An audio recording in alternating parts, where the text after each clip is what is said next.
Oh my goodness. Ooh. Oh my goodness. Ugh. I cannot believe my eyes. I cannot believe that all of you are in here, out there. Professor Meatball is here as well. Thank you guys so much for killing it with us every morning. I am watching the most volatile downward spiral of Bitcoin that we have seen, oh God, in a good long time. It is down 10%, roughly 12 to 13% just a couple of minutes ago. I was on the Bruce Wayne channel. If you haven't checked out Bruce Wayne, the Bruce Wayne gang, they treat you so nice over there. But one of the things that I had to say was, I promise you guys I'll be here at 6:25, so here I am. Good morning. How is it going? Market open. One of the craziest stuff is happening. We have a lot to talk about. We have GME up 14%. What the heck? We have Bitcoin down 10%. We have CCIV up 20% pre-market.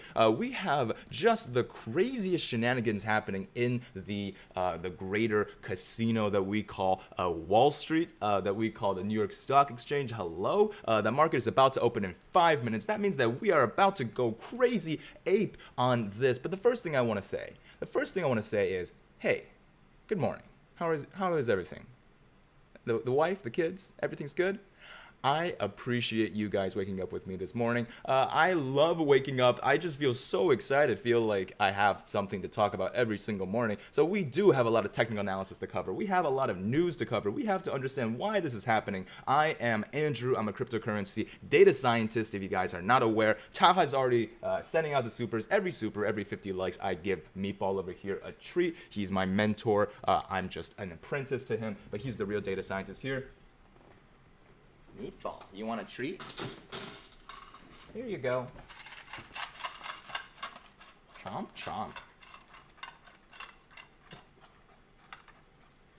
The other thing I do every morning is say good morning and check my audio. There's Meatball chomping away. And the other thing I do each morning is look at BlockFi. Now, one of the things that I wanted to focus on is the fact that BlockFi is right here. And I am about to go ahead and use my own link, which I pinned up there, and start transferring my life savings, because now is the time. I keep procrastinating this, but this is literally my account that I just opened up, and I'm about to use it to try and take advantage of this crazy Bitcoin dip, because we keep saying that it's going to the moon, right? It's really hard mentally to be able to buy at the dip.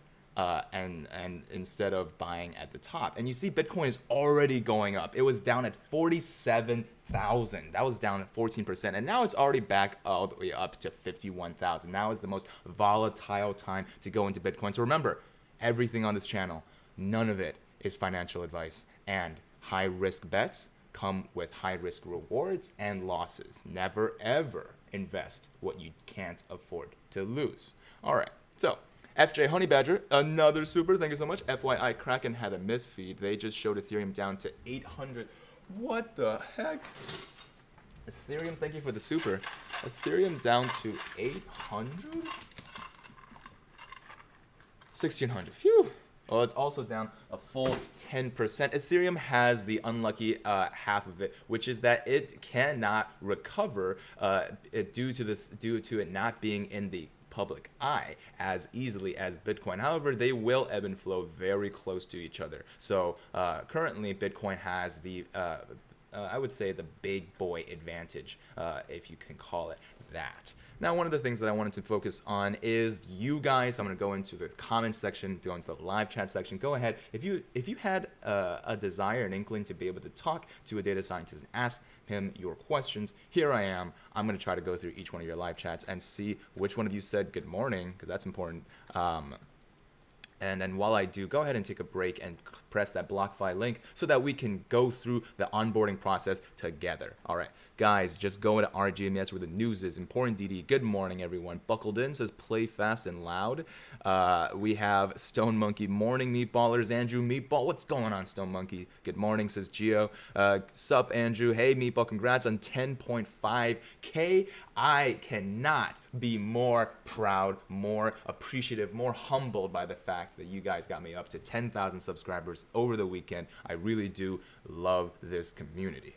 We have Beeslick saying good morning. John says, do you need Gemini or Coinbase or something? Do you know how to get 250 of free Bitcoin from BlockFi? I do, John P. Go ahead and press that naughty link right above or right below in the description or the pinned. Oh, there's no pinned comment yet, but one of those two options will get you there. Adrian Pauling says, to the moon. Pew Pew says, everyone got their water? Where's my water? It's empty. Francois says, watching live from the Netherlands on TV. Gotta watch the market on my phone. Yes, sir. We got Adrian saying, hey, wait, I changed my gorilla mind to the nearest galaxy. Ooh, to Alpha Centauri. Here we go. Harry Lewinson says, I was watching Andrew Mo Money. We need some good news. Here is all the good news that we got all day, every day. Haven't slept all night. We got Emerson thinking about them tendies. Francois says, Noggin Nederlander. Emerson says, no, I need to hear the news. We are on Snoopiter. Oh, man. Adrian says, I'm still holding. Is that good news?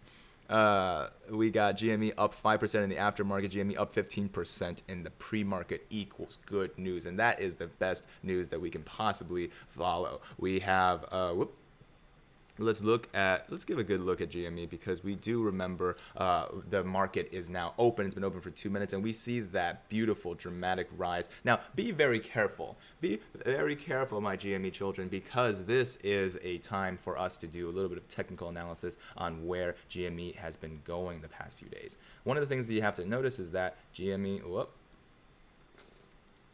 put this down, there we go, now I can move my face. So GME has been very tumultuous in the last few days, and the fact that it is now high above an RSI relative strength index of 70 means that it is in danger of being overbought. And the higher the RSI goes, the more that danger persists. So be very careful as you jump in. However, it is something that we want to note is that if you buy and then you sell, that causes a sell-off, which causes our price to tumble. We do not want that to happen. So if you buy, hold. If you want to buy in right now, it is a tumultuous time, so just understand that. And of course, that wasn't financial advice at all. That was just simple economics. Let's see. You're early. Good morning, says Alejandro. Let's see. Grab some AMC as you can. I am not a cat. Oh my goodness. Good morning, Professor Meatball, says Momita Roy. The GME spiked to 350? Not yet. It did before, like a few weeks ago. Buenos Dias says Expand Health. We love you, says Emerson. Thank you, man. I appreciate that. Still have a hangover, says Beeslick. Uh-oh. I cut out the alcohol. I get one alcohol a week now because I have to wake up as early as this every morning. Ricky says, congrats on 10K subs, bro. I didn't even look. I assumed your channel was huge. Thank you, man. I appreciate that. More likes feed the doggo. That's true. We actually just passed 50 likes, so that means, Meatball, you get a treat. More likes feed the doggo. It's true. Smash that like button. Make sure if you are new here, either from the Wayne Gain or somewhere else, hey, good morning. Hi, my name is Andrew. The subscribe button is right there. Leave your jacket on or off. It doesn't matter. JL says, my wife's boyfriend, something about his wife's boyfriend. Flagger, hydrating, looking at GME. Pew says, why is Ethereum USD $100, $500 cheaper on Kraken than Coinbase? Well, if that's a glitch in the system, go ahead and take advantage of it. That's not financial advice. Careful. Props to you, man, says Terabad Gamer. Since we're not looking at the market right now, let me make my face big. And then we'll be back to the market in about about 2 minutes, let's say. One of no others says, did they halt trades on, because if GME went to the moon, it would have crashed the whole system as hedges liquidated their portfolio go bankrupt, resulting in a domino bankruptcy of clearing house. That would be crazy, right? If we shocked their system and actually proved our point. Terabad Gamer, I didn't finish your comment. It says, props to you for getting 10K. You deserve it here every day, keeping us diamond handers morale up. Next stop, 100K. When I do get 100K, that's the diamond silver or diamond play button, probably the silver play button, because I do not have a single play button. Can I go over SENS? Yes, I did a whole video on that. Go ahead and check out the channel right over there. Here we go, satellite radio. Packer says, good morning, Andrew and Meatball. Check out AIKI whenever you have a chance, brother. Thank you for the live stream. Of course. Stone Monkey says, just use your naughty link on Friday. You're waiting for that deposit to clear. Nothing better than seeing your face on a morning. Thank you, man. I appreciate that. Stone Monkey says, I dig the purple and red lights against the darkness outside. We don't really get that effect when the sun is out. That's true. This is the only time. If you show up early, you can be guaranteed that you get this cool effect in the background. And that is something that we can all enjoy down here. Gregoire says, what is going on with Bitcoin? Let us start with some juicy Bitcoin news. That's something that I do want to cover because it's not every day that a Bitcoin climbs to ridiculous heights and then appears to have dropped down a ton. Now, unfortunately, if you did want to get in at 47,000, it is no longer at 47,000. It's at 52 now. But one of the things that we do want to focus on is the fact that Bitcoin is not eternally powerful. Oh, there's my face. Thank goodness. There's some Bruce Wayne over there. Let's focus. Let's see what's happening with Bitcoin. Bitcoin faces price turbulence as market liquidity falls, says JP Morgan. Okay, we're going to do this quick Bitcoin thing. You guys hold on. We're going to go to GameStop in just a second. We got Bitcoin's falling market liquidity, which how much is available for trades is raising the risk of wild price swings. Market liquidity is currently much lower for Bitcoin than in gold or on the S&P 500, which implies that even small flows can have a large price impact. Bitcoin's falling market liquidity, how much is available for trades, makes it prone for wild price swings. JP Morgan's Nicholas Penigirtizologlu wrote in a note on Friday as reported by Bloomberg. While Bitcoin now down 10%, roughly it was a little over 13-14%, so the opposite of the GME this morning, has rallied over 300% since mid-October. If that isn't a good investment, I don't know what is. And the sell-side liquidity shortage has been exacerbated by strong institutional demand, allowing the steep price rally to record highs over 58,000 Sunday. The low liquidity is also evident from Bitcoin's average daily spot and futures market volume of $10 billion, which is just 10% of gold's $100 billion. So there are relatively few large buy or sell orders that could lead to significant price moves either way. That's simple economics. People are moving a lot of their money into or out of Bitcoin, which means high volatility, which means tendies for you if you get in on the right side of Bitcoin. Currently, Bitcoin has, since the beginning of this live stream to now, which is about roughly 15 minutes, Bitcoin has swung $5,000, just another 10% in the right direction.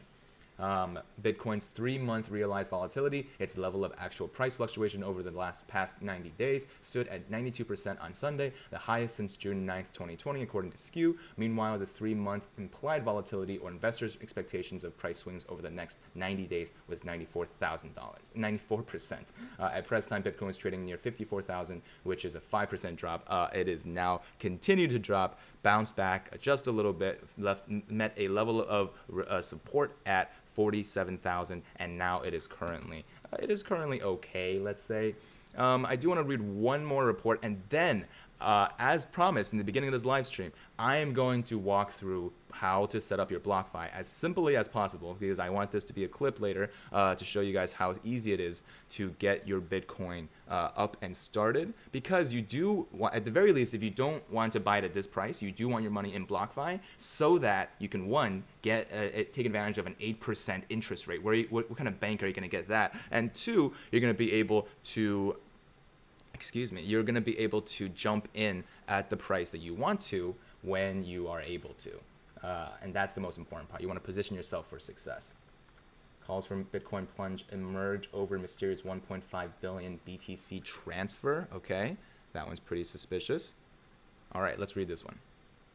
Hang in there with me, guys. GameStop is coming. I do want to get, because Bitcoin is so exciting. I am a blockchain engineer. I have to understand this because it's just all this morning news. All right, so here we go. Satellite radio. Interesting. Good. Okay, cool. Move this window up. Move the chat out of the way. Move this window open. Get rid of this. Not a financial advisor. Which one is that one? There we go. Okay. Here we go.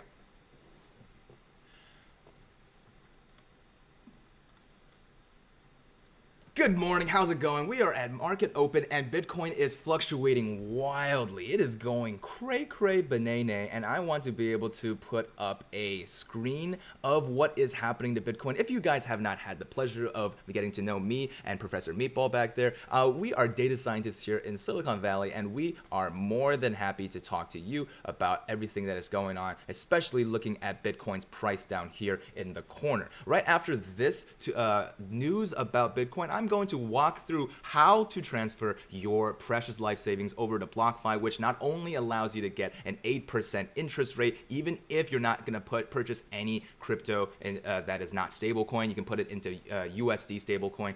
But if you do decide to put your money into BlockFi, like I am going to put all of my liquid money into BlockFi, maybe even liquidate a couple of my positions on the stock market because crypto currently is king, we are going to also walk through how to be able to collect your $250 free of Bitcoin using the link that I am going to use myself. So hang in there, because if you watch all the way to the end, I'm going to show you something very cool. So let's read this article. Calls for Bitcoin plunge emerge over a mysterious $1.5 billion BTC transfer. Right now, Bitcoin dropped this morning all the way down to $47,000, which is a little bit lower than the 7% down that is currently at now. A high volume transfer to a Bitcoin exchange wallet made on February 21st has raised calls for a broader price correction among risk averse traders. That could be you if you are risk averse. An entity or group of entities credited around 28,000 BTC worth of $1.5 billion. That is roughly what Tesla had put into Bitcoin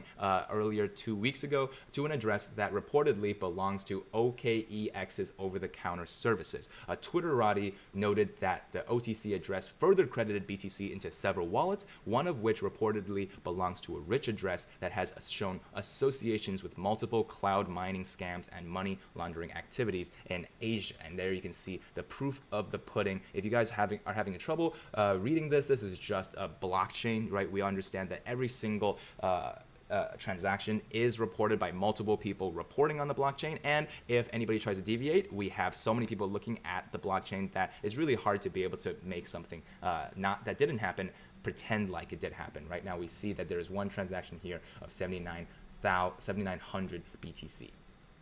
Analysts perceive larger crypto transfers to exchanges and their associated signs as a sign of imminent selling pressure. A trader most likely deposits Bitcoins to public wallets when he or she intends to sell them for cash or exchange them for other cryptocurrency tokens. Now, if you are curious about other ways that malicious crypto people try to move money around, I am very familiar with fraud busting. That is part of my job. So if you want me to talk about those malicious actors as well as the ways to detect those fraudsters, then go ahead and drop a comment or in the live stream so that I can read every comment, respond to every comment. Nothing has changed since I've hit 10,000 subscribers, and give me a little chance to work on a video just like that. So conversely, larger withdrawals point to their intention of not selling, exchanging, but holding the Bitcoins. Of late, data on exchanges show massive drops in exchanges' BTC reserves, dropping by around 600,000 from March 2020 top, just shy of 3 million. They largely coincided with the dramatic rise in the BTC USD exchange rates, which rose by around 1,200% in the same period. The OKEX deposit, as mentioned above, meanwhile appeared when Bitcoin was showing signs of topping out. On Sunday, the cryptocurrency achieved a new price milestone above 58,000, leaving the Twitterati concerned about an imminent sell-off ahead. And hey, it happened. It is going on as we speak. All right. A short-term shock. This is also possibilities that the market ends up absorbing the selling pressure as Bitcoin grows into mainstream investors' conscience as a safe haven asset. As of right now, it is not able to lose. You can't lose on Bitcoin, because if you lose on Bitcoin, Apple, Tesla, JP Morgan, all of these large investment and tech companies that have now invested into Bitcoin, they will lose as well, and they can't afford to lose. If you learn anything about the institutions, I see that Lady Pink is in the house. Lady Pink is one of my first members that has joined. You see that she has a flare on her in the live chat. If you did want to join and become part of the Meatball army, that is no pressure to do so, but it starts at only a treat for Meatball, which starts at $4. The longer you stay a member, the cooler you become, and the more cool flares you get in the live chat. and I'm working on some cool stickers and other features as well. Ben Lilly, a cryptocurrency economist, penned a paper that focused on an ongoing liquidity crisis in the Bitcoin market. He stated that 3 sectors, crypto-enabled investment firms, corporations, institutions, and decentralized finance, have been actively sucking Bitcoin's supply out of the exchanges. It means Bitcoin is in fact becoming scarce. If this continues, a liquidity crisis will transpire, pushing prices considerably higher. This is very similar to the calm before the storm, when the Volkswagen squeeze got really low and then really high. I put this on a bunch of my thumbnails. You do not want to miss out on Bitcoin dropping just a small percent, maybe 10%, and then going to the moon and leaving you behind. So if that is of concern to you, then we are going to talk directly to the people that have pressed the BlockFi link either down in the description or in the pinned comment or in the pinned live chat right above. Right before this, I put in my personal information because I can't show you guys that, but I've just started this BlockFi account entirely new, so this is a tutorial as fast as we possibly can to get you up and started. So what is my account type? This is BlockFi individual. Where's my location? I'm gonna put my USA. I can't show you what my zip code is, so I'm going to put the real zip code there. I can't show you what my address is, but this is the address part. Continue. What is my phone number? I'm thinking about sharing my phone number with you guys so you can text me directly. If you guys like that idea, go ahead and drop that in the comments or the live chat. I know a lot of other YouTubers do it. I think it's a cool way to connect to the community. I wouldn't mind. Oh, I didn't realize I had a better camera this whole time. There we go. Oof, crispier. What is my date of birth? So 12/08/1994. And then what is my source of funds? So we have ownership of a business, employment, we have inheritance. So I'm going to say that we have ownership of a business. Early adopter. Employment, let's say. The normal people were going to say employment. Where's my social security number? Uh-oh, can't say this one out loud. 777. Ooh, shush. 777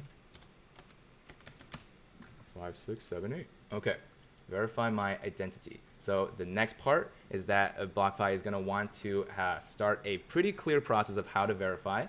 And then you are going to start off with a phone number.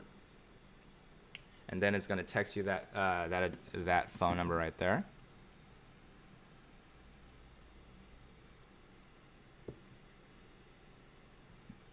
Steven Stein, Andrew Mo Money Crowd, don't you dare be sour. Clap for your diamond hand champions of the world and feel its power. It's a new day. Yes, it is. I like that attitude. Let's see. I am a Sagittarius, a Sag. I just got a text. It's from BlockFi, and it is this number.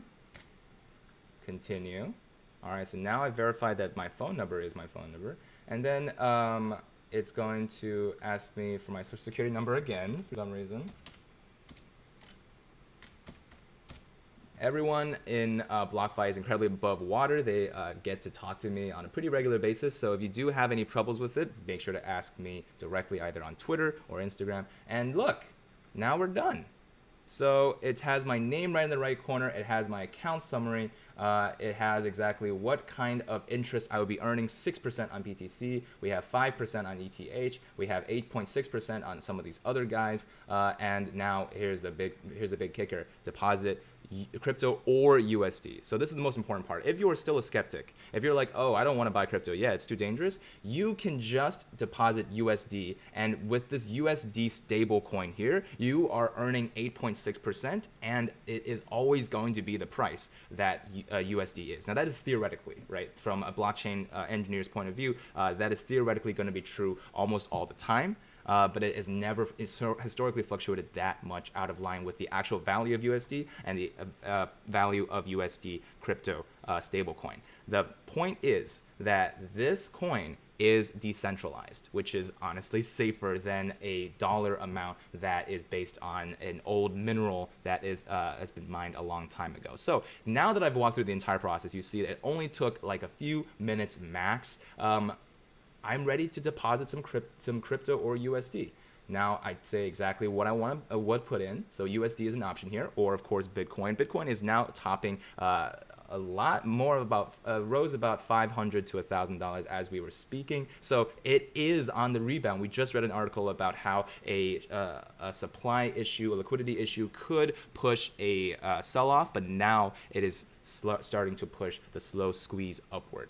Put it in USD. We have bank. We have wire. And those are the only two options. So ACH, link the bank account, and there you go. You have the entire process laid out directly in front of you. I hope you guys enjoyed that the tutorial. If you did, drop it a like, click that link, and start investing in your future. And I will catch you guys on the next video. Peace.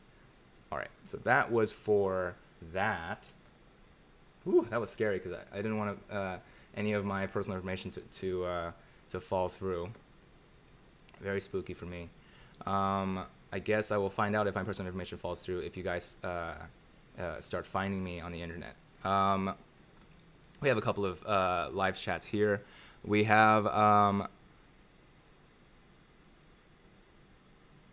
dude, hide your address and phone number. That is scary to show. I'm going to have to cut that part out. What do you think about Reef long term? Look at GameStop Go. Okay, let's talk about GameStop. Let's go. Let's talk about GameStop.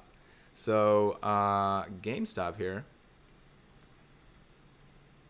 We got a little bit of conversation about GameStop here. I want to be able to set up briefly so that I can talk intelligently about it. We got some news too. We got Seeking Alpha. Let's see. Roaring Kitty, of course. Keith Gill has bought 50,000 more shares.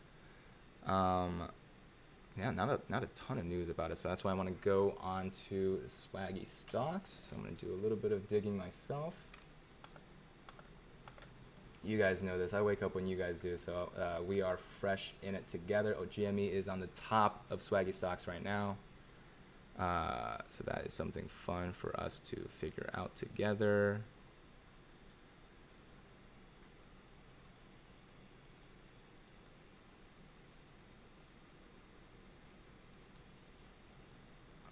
Okay. GME. And now we'll let us pull up some DD, some juicy DD.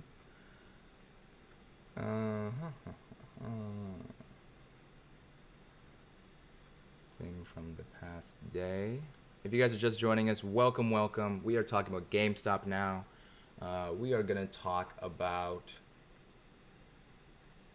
maybe a couple of other ones, a couple of other stocks that might be starting to squeeze soon. It is really a good day to be in GameStop right now. If you did buy at the bottom, congratulations. It is time to moon. So let us do a quick technical analysis of what is happening with GameStop. Hope you guys are having a good day. Hope that you guys are feeding the meatball because we are on the live chat here counting the number of likes that you guys are giving Meatball, and it seems like you guys have passed 100. So let's give Meatball a treat. For some reason I can't see more of this like, but that's okay. I'm just going to give you guys credit because next time I see this number, I can only see the 1 from 100. So next time it turns into a 2, I will give you guys 2 treats. So the focus of what we want to talk about today is the fact that GME has actually already surpassed 16% up. And this is a big breakout from only $41 all the way up to $47. There's a lot of stuff to analyze here, especially a little bit of news and a little bit of sentiment. So over here, I have my face being real big, but if you guys look on this, we have the sentiment right here.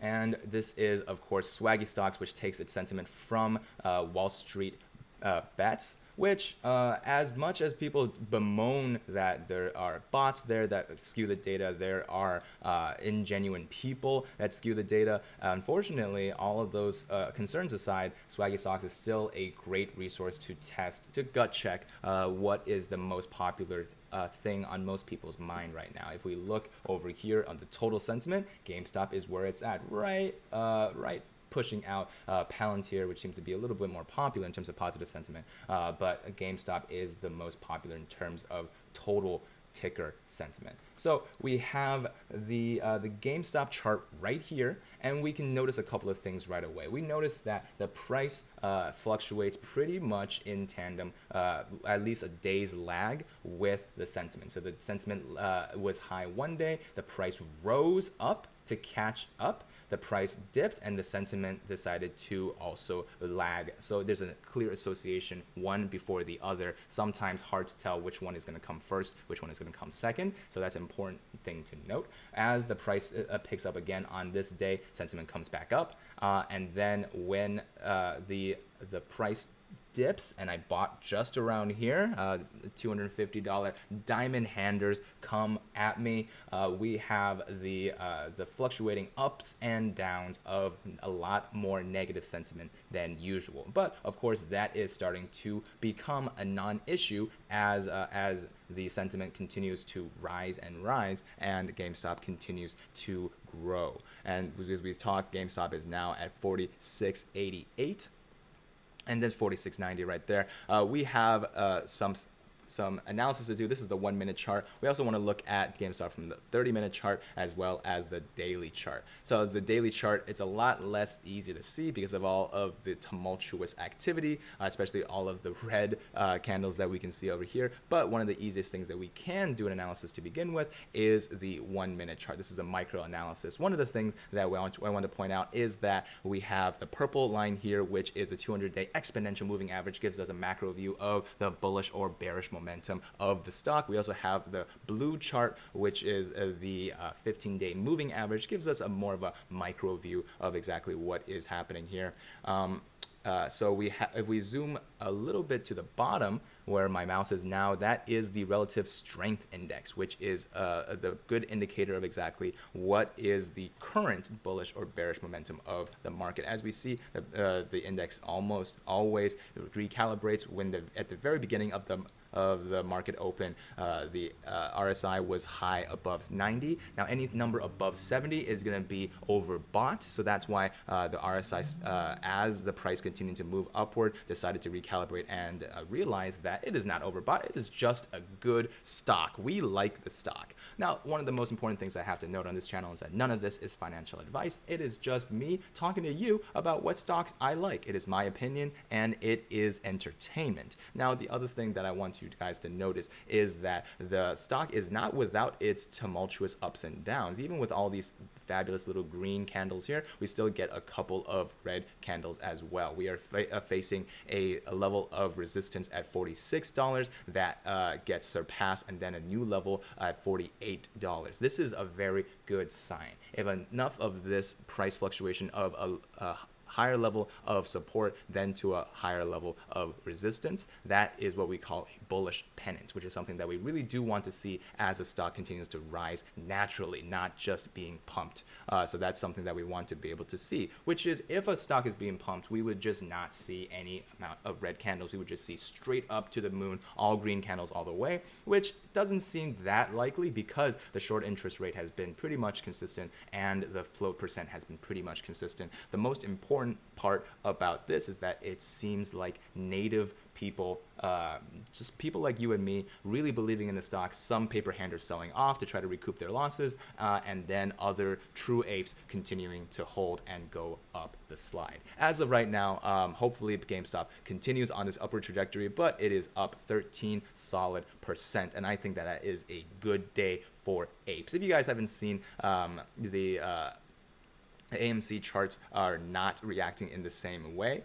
It is a very similar graph, but it seems like we have ridden to the top of 612, and then it has gone back to 605. This has a couple of different reasons. One, it doesn't have a celebrity like Deep Effing Valley that is able to support it just in the same way as it just doesn't have that support. It also didn't have the congressional hearing where a lot of people expected a big thing to happen. When that big thing didn't happen, GameStop tanked considerably. AMC did not. So GameStop has that double-edged sword of exactly what expectations have to do with perspective. Now, another important factor of AMC to note is that, hey, AMC currently is not tied, at least for all of our known data, to any ETFs trying to hide its short percent rate. In fact, in the last FINRA report, AMC did not have as nearly as much flow percent as the GME stock did. So that's an important note to make as well. 15% on the FINRA report compared to 78% for GME. So one of the two important caveats of AMC, if you are holding AMC, it does have still a chance to squeeze. But as of right now, I am hard bullish on GameStop. So that's power to the players 101. If I do feel like if I didn't do this live stream, I would have spent this morning putting money into Bitcoin. If I did, I would be riding the wave right back up. So if you guys also feel that FOMO of not being able to catch up to Bitcoin because you guys are live streaming for an awesome audience, go ahead and click that BlockFi link in the description to get your $250 free of Bitcoin and slowly transfer all of your monies, your worldly possessions, your attendees into Bitcoin. Crypto is the future. Crypto is king. And soon, one of these babies that you're buying at 50,000 is going to buy you a house on Mars one of these days. Doesn't that sound like something that Elon would say? I agree. We also have a couple of important notes to make in terms of how CCIV is performing. It was up 20% in the pre-market. So let's go to the live chat. If you guys do want to talk about CCIV, which I'm a little bit curious about, I will acquiesce. I've missed a ton of comments from the live stream. We got Harry saying, what do we think about XLM Stellar Lumens? Sure. Alejandro says, bro, I want a flare. Heck yeah. If you guys want a flare, you guys know where to find it. It is down in the it is down right at the title of this video, and it has join and subscribe next to it. Join will get you a flare. And it is pretty darn cool. And there's going to be more even cooler things as time goes on, the longer you stay a member. Let's see. She's rising again, GME. That's true. BB got a huge run right now. Well, let's talk about BlackBerry for sure. Wow. What a good time to be alive right now. So, Francois says, make a WhatsApp group, Andrew. Is that going to be better than a Discord group? I already have a Discord. You guys should join if you haven't yet. I think it would be a little bit overwhelmed with the messages. Sure. Rachel says, would love to be able to text. Also, you should check out Dr. Burry tweets before he deletes them. Cassandra at Michael J. Burry. Sure, I'll copy that and check them out. You should grab a burner phone for YouTube for privacy. Good point. What about trolls texting? You guys care so much about me. I do appreciate that. Let's see. Francois says, I like the Netherlands, but no good time to leave country, unfortunately. Oh, interesting. We just got a new member. What's up, Alejandro? You did it. I think that's Alejandro. I'm trying to recognize you guys from the pictures. Yeah, it is Alejandro. What's going on, man?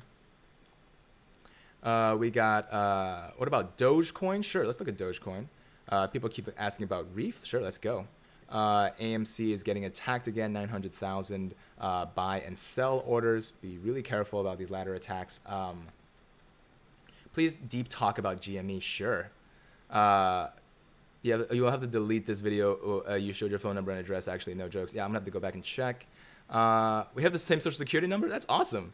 The GME should change its ticker to GG. Did you guys see how GameStop now has a lot more PC gaming items? That's okay. It's only my phone number, right? For now, those of you who are seeing this, don't text me. I will find out later. I have a ferret. His name is Rufio. After GameStop and AMC I will never invest in stocks again. Think about how boring it must be to look at a stock going up 6% in a year. Smash that like button. Let's get Meatball fat. You know what? I think it's around time to get 150 likes. Let's give Meatball a treat. Good morning. What's up, Don't Snow Me? King in the North. 6 months, Meatball will no longer be Meatball. He will be Ball. Are transcript available for your shows for the hearing impaired? Now, if you click on the closed captioning, that might do something. But since it is live, I can only rely on YouTube. This is all just coming out of my mouth, not scripted. What's everyone's price target? Thank you, Chris. We might see GME dropping today too. However, I think it is Chamath that is causing the buying pressure, and that is really good news, not financial advice. There you go. That's a good point. Alejandro, what's going on? Oh, a super from Foxfire. Is that made the same as SMA on other platforms? Thank you for the treat. Now, I don't think SMA is the exact same. The moving average also isn't always the exact same because it depends on how many days you're looking at. I'm specifically looking at the 15-day moving average. The SMA is likely, let me see, it depends on what platform. Simple moving average is the average of selected range of prices. I think that it is very similar. Yeah, simple moving average or an MA. Yes, they are the same on other platforms. MR Grand says, hey, Andrew, can you look at a Norwegian air shuttle? It has dropped 98% 2020 and has a high return value when people start flying again. Can you see any risks? I will definitely look into that. Rick James says, hello, Andrew. Andrew, can you look at TRMT for me? Sure. So TRMT, we got Norwegian air shuttle. We got people speaking in some language that I don't know. What language is that, guys? How long, says James, can they do short ladder attacks versus when they actually have to cover their shares? Now, a couple of the questions are relating to when is the next part of their plan. And the easiest thing to note is that the next part of their plan is whenever the public perception turns on them again. So DFV was able to give us a lot of fodder to be able to show what he is capable of doing. Oh my God, Bitcoin is all the way up to 54 already. The FOMO, I really had a chance. Oh man, that sucks. But the point is, I have done a little bit of DD on March 19th. That is a date that if they are hiding as gratuitous amount of GME in XRT as people have already discovered, they are going to have to post dividends, and that is going to cause a major shift in perception. GME dropping hard. Let's look at GME. I wouldn't say it's dropping hard. It's gone from 13% to 10% up. That is still a good percentage up by the dip. Meatloaf, we shouldn't make him that fat. Long live Meatball. So true. Meatball, long live the king. Look at his face. He's like, I'll get out of the way so you guys can see him. So cute. In Norwegian, Golden Sheriff, they are almost bankrupt. Another company called Wizz Air has entered the market with really bad conditions for the workers. Every Norwegian economic expert is telling us not to buy. All right, so it seems like some of you experts are saying not to buy. That means that I should come in and throw 2 cents in there. Norwegian Air, is that what we're talking about here? Hold on. What was the request? Norwegian.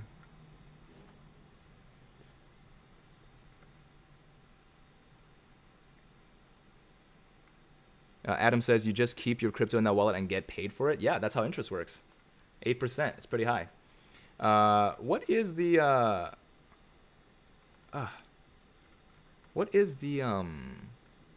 ticker? Help me figure out the ticker for the Norwegian Air that we're talking about. Other than that, I think Scooter McDuder wanted me to look at TRMT. Sure, let's look at that first. Tremont, Okay, so first off, I try to take a holistic picture. It seems like this stock is popping off, which is not necessarily a good thing if you're looking to buy, but it certainly is interesting if you've already bought. And now you're wondering whether or not you should hold or sell. We see that there are two main peaks earlier today above the 70 RSI, which means that it was at risk of being oversold. It seems to continue to be bought. Let's look at the 5-minute chart. Yeah, there really isn't a lot of volatility. It just seems like it's been growing pretty consistently. It was at a previous level of resistance at $4.50. It seems to have surpassed that on the 19th, and being able to surpass that, it actually hasn't seen a level of resistance higher. Oh, yes, it has. So it's the previously highest level of resistance is at $4.64. So you're gonna be remiss if you continue hoping that the stock goes above the last level of resistance. There are a lot of mental as well as economic reasons why people would trigger a sell-off at the previous level of resistance. One, convergence with the brains of many investors trying to think at the same time. This is the prisoner's dilemma of when to sell GameStop. The same exact problem. So do take care when you are considering whether to hold or buy. I would say buying now, especially since its RSI is above 70, would be a tricky sell for me at least. But that is just because I am a bit risk averse when it comes to trying to catch a train that might have already left the station. Of course, none of this is financial advice. You guys know that. We got some news, a little bit of Reuters news. Tremont Mortgage announces Q4 EPS. Okay. Yeah, not a ton of news. This is an interesting stock. I would keep looking at it. Can you please analyze Sundial? Sure. I should do a whole Sundial other thing. Sundial Tilray. I don't know. I had a brain fart just a second ago. And Afria.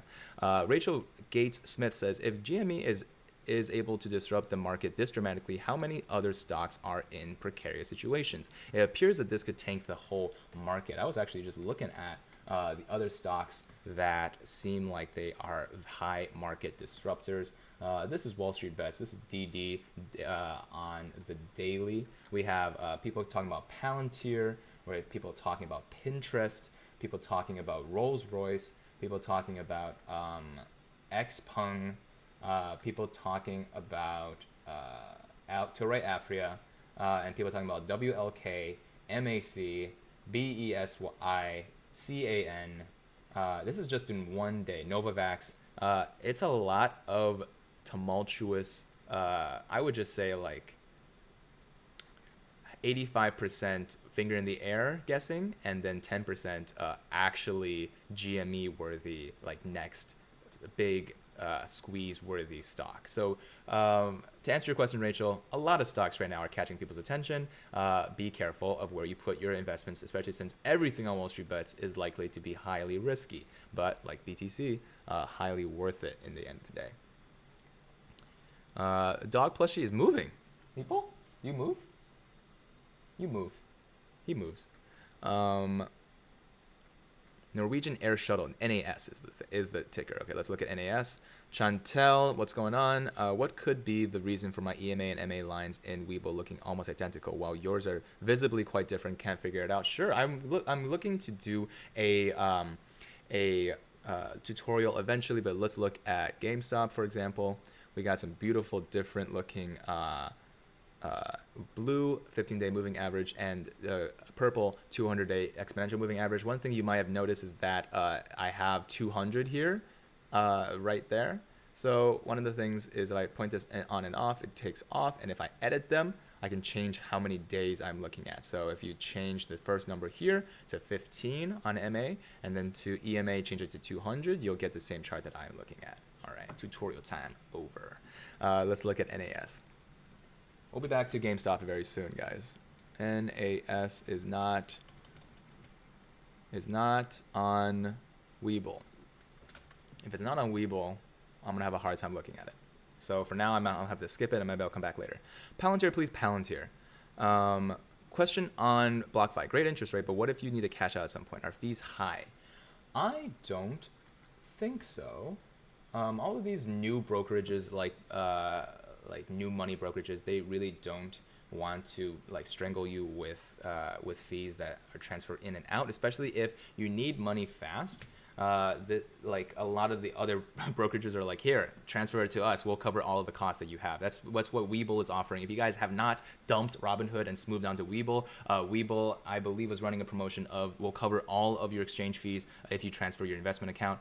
And honestly, it's just a better service. It is a lot more technical analysis like I'm looking at right now. If you guys are curious, the technical app that I'm using, this dark one, is WeBull. Right? It's entirely free, and it gets you 2 free stocks, which one of them could be GameStop. Wouldn't that be crazy? All right. Gamut says, would manually trailing a stop loss be the best way to ensure catching the moon once the squeeze begins? Not financial advice, of course, but that is what I plan to do. Stop limits would only be break the prisoner's dilemma of infinite squeeze. So that's why I'm not going to call a single stop limit until I am satisfied that we have sent the right message to the institutions. So I have Palantir, I have Tilray, Afria, and Sundial. What's up, man? Says Tyler. How's it going, bro? Oh yeah, there's 600 people here and only 160 likes. What's going on with that, guys? Take a second, smash that like button. Every single like goes to Meatball getting a treat, and I think he would appreciate that. Ethereum dropped 67% today. That's probably not the right report, according to what I'm looking at. It seems like Ethereum has dropped only 7% today. However, if it did drop 67% today, that is the best discount you can imagine to jump into the cryptocurrency space. Can we look at Butterfly Network? Just recently listed. Very exciting medical company. Sure. That's going to be right in the back burner. So Sundial and all the other weed stocks. WeBull needs Dogecoin. Man, what's up? Good morning. What's up, Sage? Norwegian Air Shuttle has been given an enormous amount of money to do. People keep talking about Norwegian Air. I should probably find another way to analyze it. All right, Jonathan wants to look at Sundial. I'm gonna look at Sundial. I'm gonna look at all the other weed stocks. What is going on with Sundial right now? Wow, that's weird. That's weird. Weird. Oh, that's weird. Okay, so it has lower to go, actually, if you think about it. All right, so I'm gonna draw some lines here, and then I'm gonna start a whole analysis for you guys.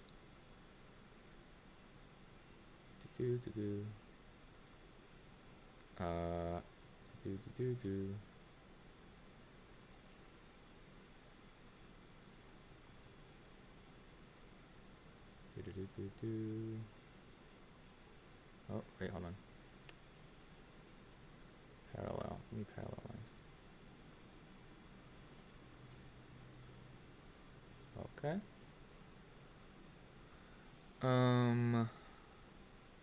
This is a level of support.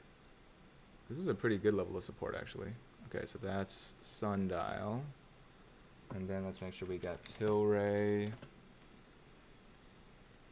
Uh-oh. Tilray. Look what they did to my boy. Look what they did to Tilray.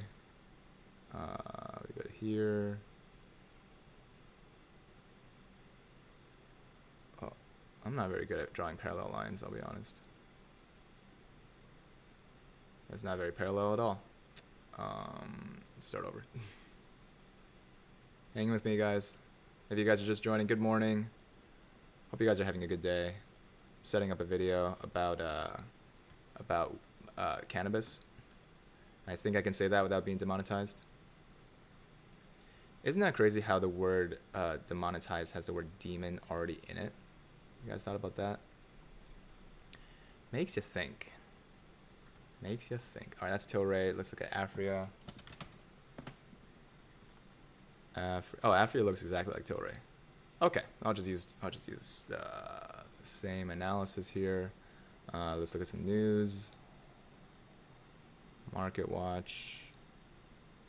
Tilray will be the largest cannabis company once it merges with Aphria. This is just true facts. Sundial, though. Sundial. Thinking about buying stocks in Sundial? Yeah, I am. Sundial growers raised $90 million. Okay. Announces holders of 93 warrants. They got warrants to spare. Okay. Well, Sundial doesn't have a ton of news behind it. So here we go. You guys ready? Let's move this chat out of the way. Okay, here we go. Stonks. How's it going, guys? My name is Andrew, and this is Professor Meatball. Today we're going to talk about your favorite cannabis-based stonks.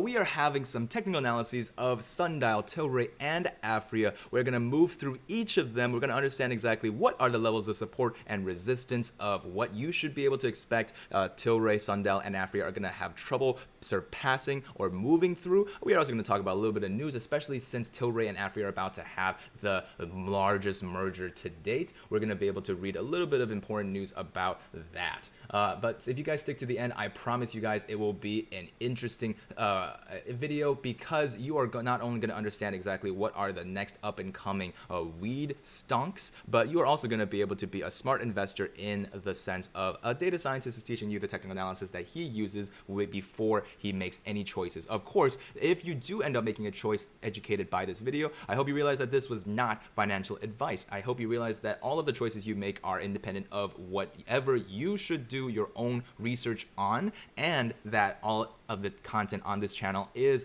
just for entertainment purposes only. But without further ado, let us talk about Sundial. So Sundial right now is looking at a bullish pennant right here. What we're looking for here is the ability for this stock in the micro sense, this is the 1 minute chart right now, to be able to burst from one lower level of support to a higher level of resistance to even a higher level of support. Right now you see that triangle movement as it's going upwards. Right, that signifies that there is real volatility. Real people are investing up and down, trying to sell off at the higher points, which means that that's a level of resistance. That just means a price that the stock is going to have trouble trying to pass. Now we noticed that in the micro sense that the last price that Sundial has tried to pass on the 19th last week was $1.62.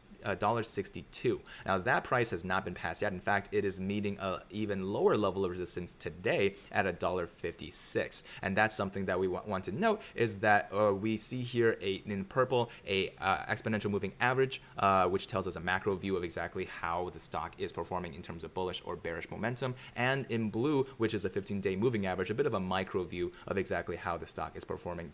These two lines seem to intersect a lot right now, which means that Sundial currently is on the move of high volatility. Of course, this is only the micro sense. We also do want to check out the bottom line graph here, which is the relative strength index. The RSI tells us at the moment how much relative but bearish or bullish momentum that Sundial has. If we go zoom out a little bit, we notice that the three lines, the badly drawn parallel lines that I have created, are just a small piece of the picture of how Sundial tried to moon earlier. It had a great sell-off, a break off at $1.14, went and 3x'd its price nearly up 250% to $2.70.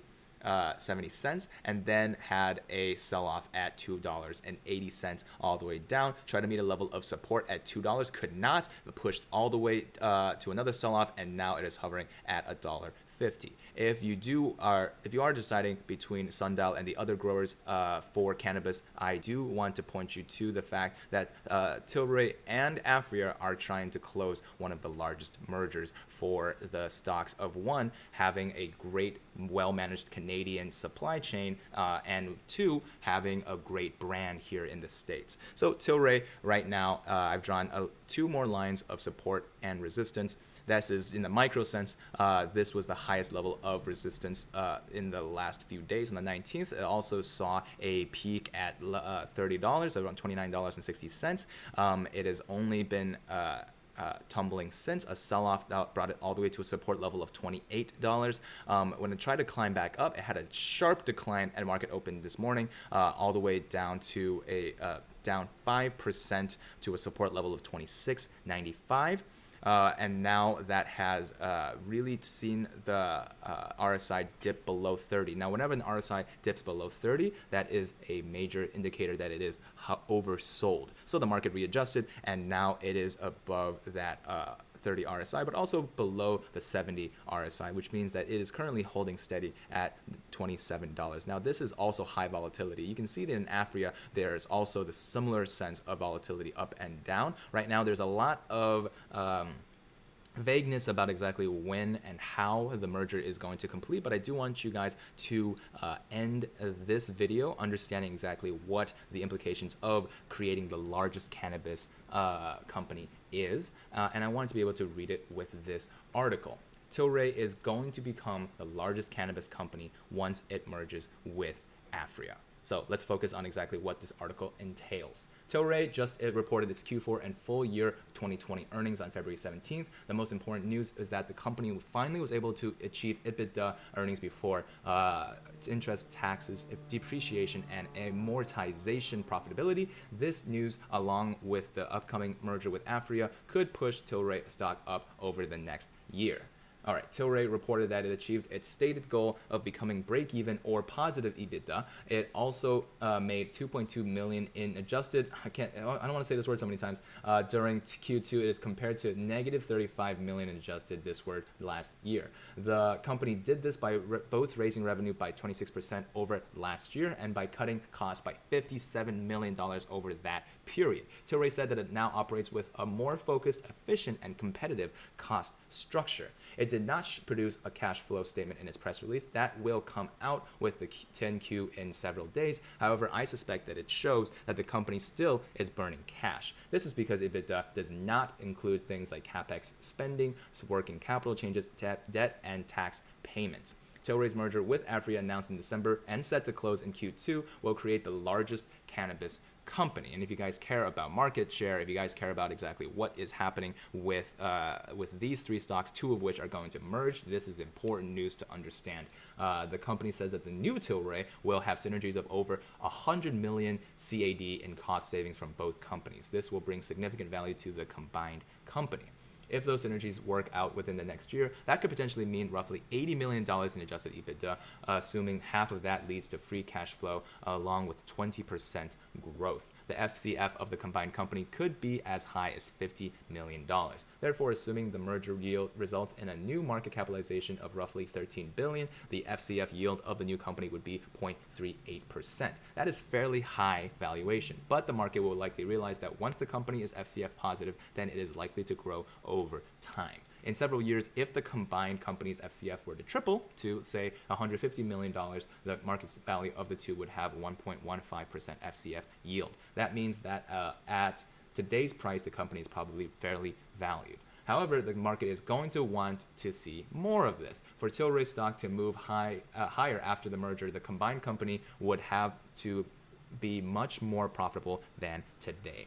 Short interest in Tilray stock is at 20% of the public float, according to Yahoo Finance. That is a very high level, although it is down from 36% over a week ago. And that was what a lot of people were banking on that would cause the squeeze upward, but it is further down now. This is because short sellers think the combined merger will likely lead to further losses, or even worse, that the merger might not even occur at all, which is why we're seeing a downward spiral in Afria and Tilray right now of around roughly 5% sell-off. Although I doubt the latter, it is true that Tilray and Afria are going to have to show how profitable they can become after the merger. Others think the merger will benefit from President Joe Biden's administration loosening up restrictions on the purchase and sale of cannabis. So far, nothing has happened along those lines, but it is still early.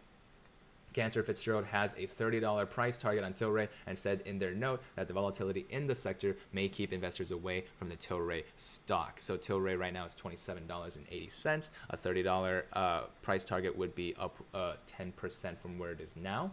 Other analysts are not as sanguine on the stock. For example, Yahoo Finance, which uses data from Refinitiv, has a much lower price target. Their data shows the average price target is just $18 or 36% lower. TipRanks.com says that the average price target of 10 analysts is $19, which is also lower. MarketBeat reports that 15 analysts have an average target price of $18, implying 36% drop. In essence, no one is positive on the stock. The company has a lot to prove to analysts and investors. Most investors will probably wait until they can see evidence of sustained profitability, not just EBITDA basis, but also with cash burn. As of this publication, this person does not have a long or short position on any stock or security mentioned in this article. Neither do I. So I do not have a single vested interest in any of these three stocks. But if you are interested in learning more about these stocks, if you want to hear a little bit more, join the live chat. I'm going to pull the live chat over from the left that I do every single morning during market open. And I hope you guys have an excellent day thinking about all of the cannabis that you are going to smoke out of the water, as in just destroy, annihilate, and buy or short or whatever you want to do. The only thing that I ask is make sure that you subscribe, make sure you smash that like button, and for the best sake that you could possibly do, consider hitting one of the links below, because that gets you either 2 free stocks on WeBull or $250 of free Bitcoin. And especially since we've seen the volatility of Bitcoin for the last few days, I think that's a great deal for now, but not for forever. I hope you guys have a good day. Peace. All right, that was for that cannabis video. I'm missing a couple of the live stream. How long have I been streaming? An hour and 5 minutes. Okay. I can use NWARF for Norwegian Air Shuttle. Sure. Robert is giving me some tips. Trend lines, horizontal lines. Oh, yes. Thank you. Trend lines, horizontal lines. This helps so much. Thank you. Demonetized. Good thing we are demon slayers. Let's see. Check out Expression Biotech Holding. It's in the moon today. Best COVID-19 vaccine immunity for years. All mutations. It has the ability to control all mutations. Interesting. Merger is today. No, it is not. Video idea. Follow Bitcoin price action since inception from data science perspective. You would get 1 million views start to finish, including my one. Oh, that's good. That's a good idea. Let me write that down. Bitcoin from start to finish. That's interesting. Tyler says it's all on boating. Okay, and just Boeing. Jegvit ik fleisker. Oh, I can't read that language. Norwegian. Sold my 50 shares of Afria at $6. $6 average at $13 to hop on GME. Yeah, that's what happens sometimes. Weeble.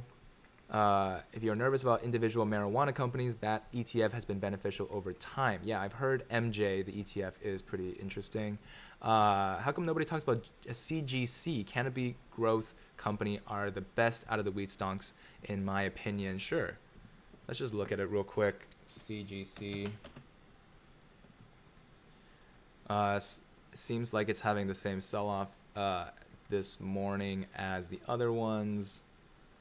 RSI seems to be well in line, although a little bit more volatile. Let's see if any news. Not a ton of news. Why blockchain and AI could be game changing for the next cannabis industry. That's cool. Kind of like that idea. That's fun. Don't trust big core cannabis companies, says Yapali 281 Media.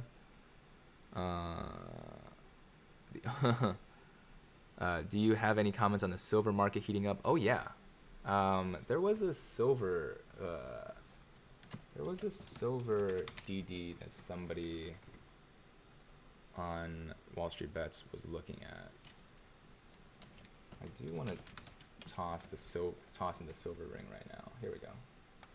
Silver squeeze is glaringly obvious to anyone paying attention. Evidence is overwhelming. Just take a look for yourself. This is very long. Maybe it's long enough to become a video. Let's see. Good morning, Meatballs. Is Fun Zone. I love your Norwegian. Thank you, Golden Sheriff. How about Denison Mines? Sure, DNN. Love the videos, man, says TK Tony. TKO Tony. What's going up, TKO Tony? I like your name. Let's look at this article. PSLV. PSLV is Invesco DWA Consumer. Hold on, wait, this is not right. Hold on. Is this right? Is this silver? News. No. This is something else.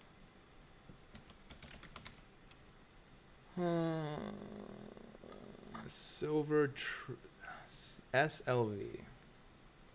Okay, I'll just do SLV. Hold on, what is this? Oh, this is SLV.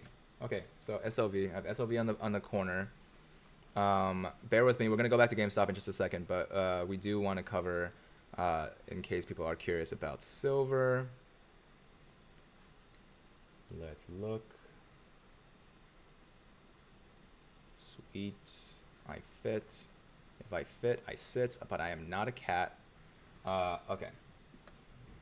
Let's get going. Meatball, you doing okay? I think we have 200 likes. Let's get you a treat. How's it going, guys? My name is Andrew. Meatball's getting a treat because he is a good boy. Also because you guys smashed that like button ahead of time. Every time you guys do, Meatball gets a treat sent from above. And today we are going to talk from this perspective about the silver short squeeze. Now, this is fairly new DD from the weekend. They say that it's glaringly obvious to anyone paying attention. The evidence is overwhelming. Take a look for yourself. First off, if you are long GME, this is not a post to tell you to sell GME. Nobody's telling you to sell GME. GME currently is up. Let's see. Last time I checked, it was around 14%, but it is up currently 7%. Still solid. And we are not telling you to do anything. In fact, this is not financial advice in this video. I have to be clear. This is for entertainment purposes only.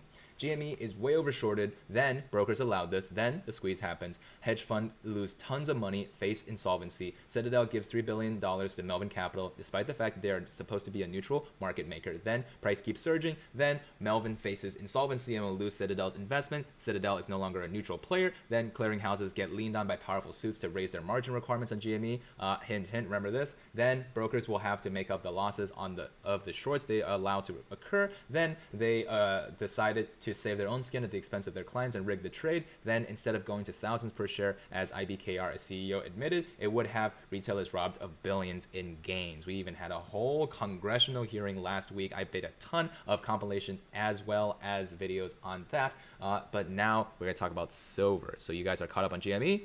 Happy? Now let's talk about silver very briefly. Well, as briefly as we can.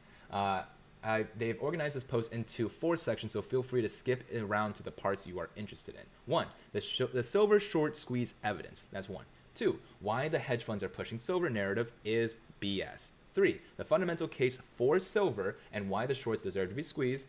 4, too long didn't read, what to buy silver if you want to go long silver. Go long John Silvers. The potential for the short squeeze, 570% of the float is currently sold short. I even have the SLV ticker symbol going up and down in the left corner. The big thing to remember here is that if enough market participants who are long silver contracts in the futures market begin to demand delivery of their silver, there will be absolutely a melt up in the price because there simply isn't enough supply available. The next 3 trading days are critical, and there is war being waged. The shorts and COMEX are in a fight for their lives and barely hanging on by a thread. Many big name precious metal veterans have bemoaned for years about how the size of paper silver market absolutely dwarfs the amount of silver that could be delivered. Thus, the market is manipulated. The vast majority of futures and options contracts in the silver market have historically been settled via cash, meaning no physical silver is actually delivered when these contracts are set to expire. This is where the talk of 100 to 1 and 250 to 1 paper silver to physical silver ratios come from. But short interest is actually more like 6 to 1 on the COMEX using open interest data through the next 2 big delivery months. Technically, every month is eligible for deliveries, but only months with options interests tend to have any real volume, and that's why they are known as delivery months. March and May are options expiration months, while April is not.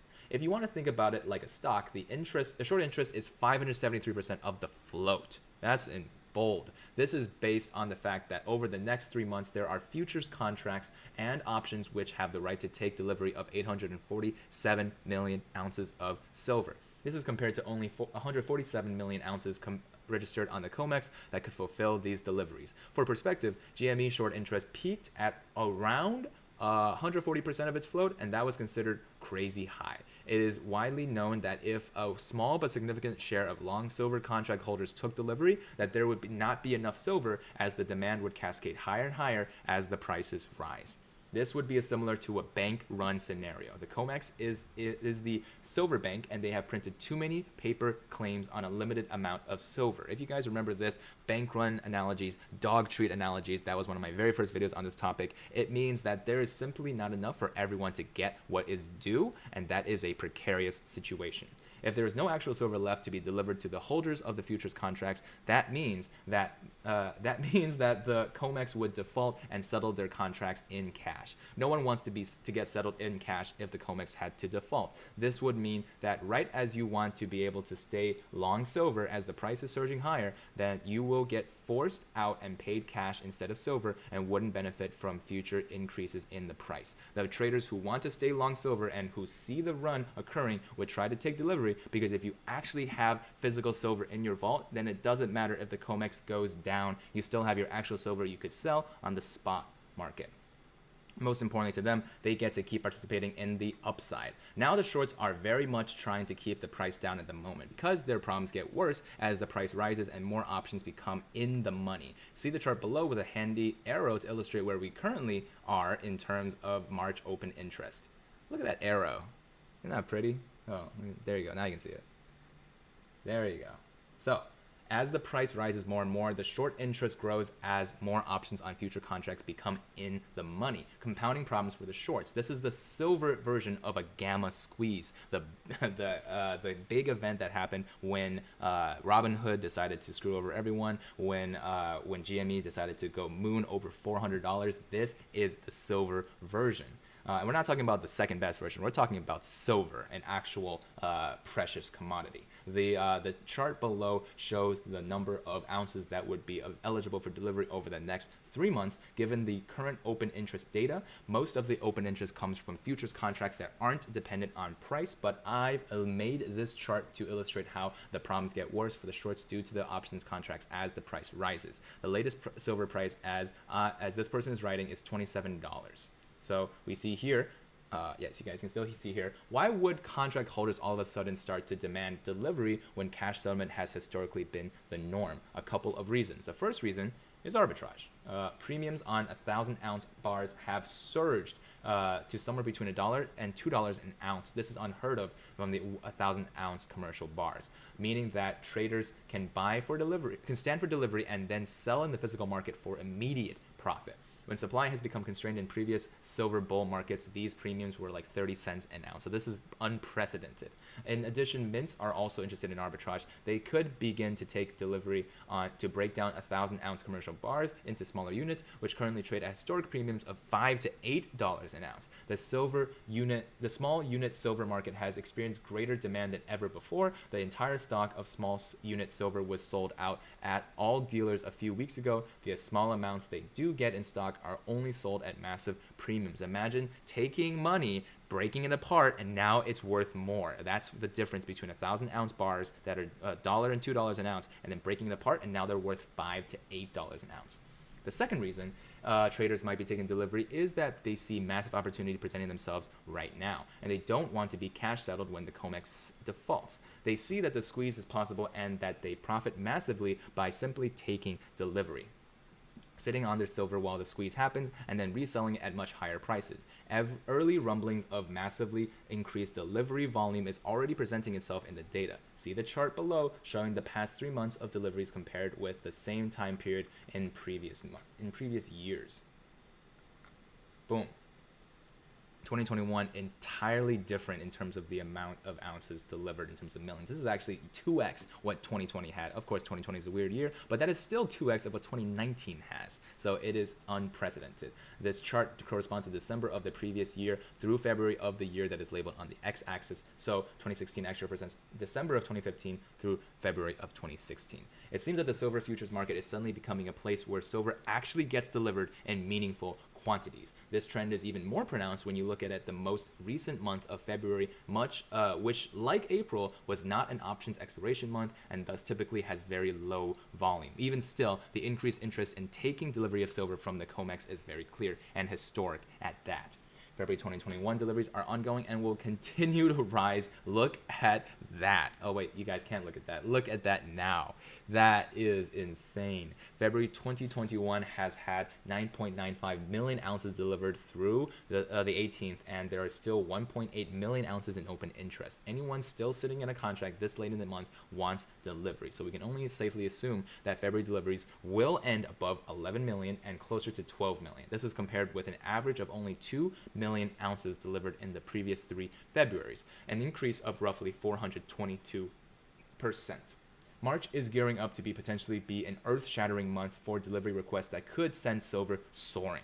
March in the previous 3 years has averaged 26 million ounces delivered. If this year's month of March experienced the same 422% increase in deliveries that occurred in February, this would represent 140 million ounces delivered. Enough to completely drain the COMEX registered stocks if typical contract roll forward behavior persists. We are actually on track to hit around that number. The chart below shows how March is on track to finish the month with between 30 to 40,000 contracts demanding delivery. Let me look at that chart. Wow, look at that chart. So if I can move my face real quick. So the chart below shows that March is on track to finish the month with 30 to 40,000 contracts demanding delivery. We see here that on the very top of the chart we have days to delivery. So on the x-axis, so there's 41 days down to 1 day, and we have on the green line on the bottom of the chart 100% of registered silver in all COMEX warehouses, 30,000 contracts. There are just not enough silver to go around. So March 2021, which has not happened yet, is where we are on track to do so, and the Thursday prelim is there. So it is a very slim margins that we actually get down below at 100% of registered silver line. And this is really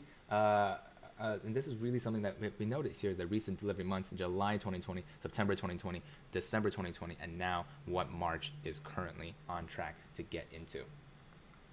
Note that this has one more day of data relative to the chart above.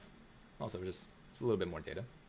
The final day to roll contracts forward to not be eligible for March delivery is Wednesday, February 24th. Given these are not normal times in terms of deliveries, it would not surprise me to see the decline for OI in March flatten out and stun the world by finishing with 40,000 contracts waiting delivery. The COMEX has only registered stocks to cover 29,000. And let's say that COMEX survives March and is able to meet all the delivery requests. This is what the May open interest looks like. Can you imagine the COMEX going into May with only 20 to 30 million registered ounces staring down the barrel of a 450 million ounces of open interest? At this point, the long in May would absolutely stand for delivery and hope they are one of the lucky few that aren't forced to settle in cash. So even if only half or 3/4 of the 147 million available ounces are delivered, the May contract holders will see that the available supply is shrinking fast, creating even more demand for physical delivery because the opportunity is that much more clear for a continued short squeeze. That and the fact that there are longs who really do want the silver for various reasons and would be worried that the COMEX will default and there will be no silver available for delivery at all. This is where critics of the potential for a short squeeze may point out that COMEX starts to run out of silver, they will just find more. It's increasingly not an option, however. The primary stores of 1,000-ounce bars are the MBMA vaults of London and the COMEX. When the COMEX starts experiencing higher demand for gold or silver deliveries, traders start chartering planes to deliver excess metal from the LBMA to the COMEX. This occurred in March and April for gold and silver when physical started trading at premiums and traders began to demand delivery. Boom. So in this chart we see here, ETFs now hold 28,000 tons of London vaulted silver. So this is just a ton of silver being flied from LBMA over to COMEX. The problem with this line of thought is that nearly all of the silver in LBMA is effectively allocated already. The most common silver ETFs, such as SLV, which we're looking at right now, use the LBMA silver vaults to allocate silver to their ETFs, and recent historic inflows to the ETFs has created a situation where the LBMA simply does not have unallocated supply that they will be able to ship to the COMEX. BullionStar.com recently ran an article showing that 85% of the silver in LBMA is now held by silver ETFs that utilize the LBMA stores. This means that this silver cannot be taken from LBMA to reinforce the registered stocks of the COMEX. Also notice how the last spring-summer in the LBMA inventory, shown in green, dropped. You see, look at it again. So there's not enough silver to go around, and we notice that there is a huge influx from LBMA into COMEX. Is estimated to contain 1 billion ounces of silver, meaning that 162 million ounces aren't already allocated to ETFs. Not known, though, is how much of this 162 million ounces is owned by wealthy individuals and family offices who already have a claim to it. Indeed, the supply situation at the LBMA is dire enough that the world's largest silver ETF, SLV, had to change its prospectus to mention that they may not be able to find silver to allocate to their ETF in the near future. They made this change on the 3rd, following historic inflows, and didn't make the document public until the 8th for some reason, nor did they announce the change.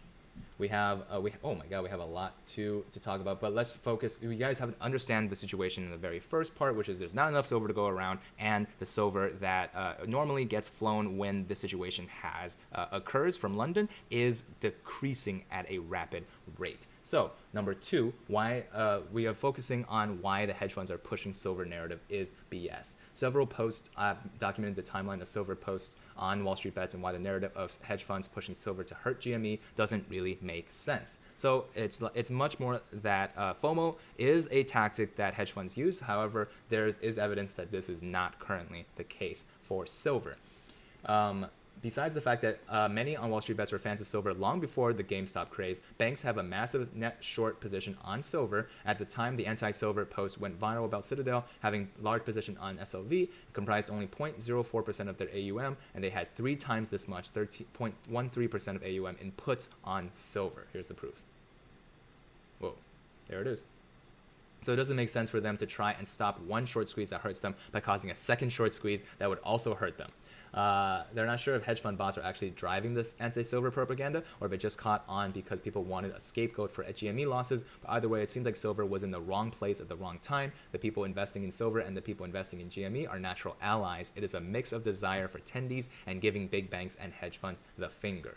Why weren't AMC, BlackBerry, Nokia, wheat stocks, and many other popular positions not considered distractions from GME? Wouldn't GME have gone much higher if everyone on WallStreetBets had stuck to only GME and the other, not these other plays? There was absolutely institutional collusion to prevent GME from getting the infinity squeeze it was set up to get. This is something that I have been saying on this channel. The Interactive Brokers CEO even said on a live TV that the price was headed to infinity if they weren't stepped in to stop the losses. The collusion is simply unrelated to the fact that some of us on WallStreetBets also like the silver market setup. They totally agree that the media reports of WallStreetBets moving to silver was somewhat poorly worded, just as the reports of WallStreetBets moving to wheat stocks were poorly worded. Some people on WallStreetBets are playing silver, some are playing wheat stocks, and the headlines make it sound like everyone it's everyone, when it's never true that all of WallStreetBets is long a single trade. And this is true. We are all a very diverse group of people. The fundamental case for silver and why the squeeze deserves to be squoze. It's really important that we cover this, but mainly in line with the removal of 50% of the monetary base, we experience roughly 50% deflation over the next few decades. So right here we have silver in green, and the price of items in $1 of gold, silver continues to depreciate. Along with this deflation, though, the value of debt also rose. So if you were poor and also indebted, with one stroke of a pen, your money began to become worthless, while at the same time your debt became progressively worth more due to deflation.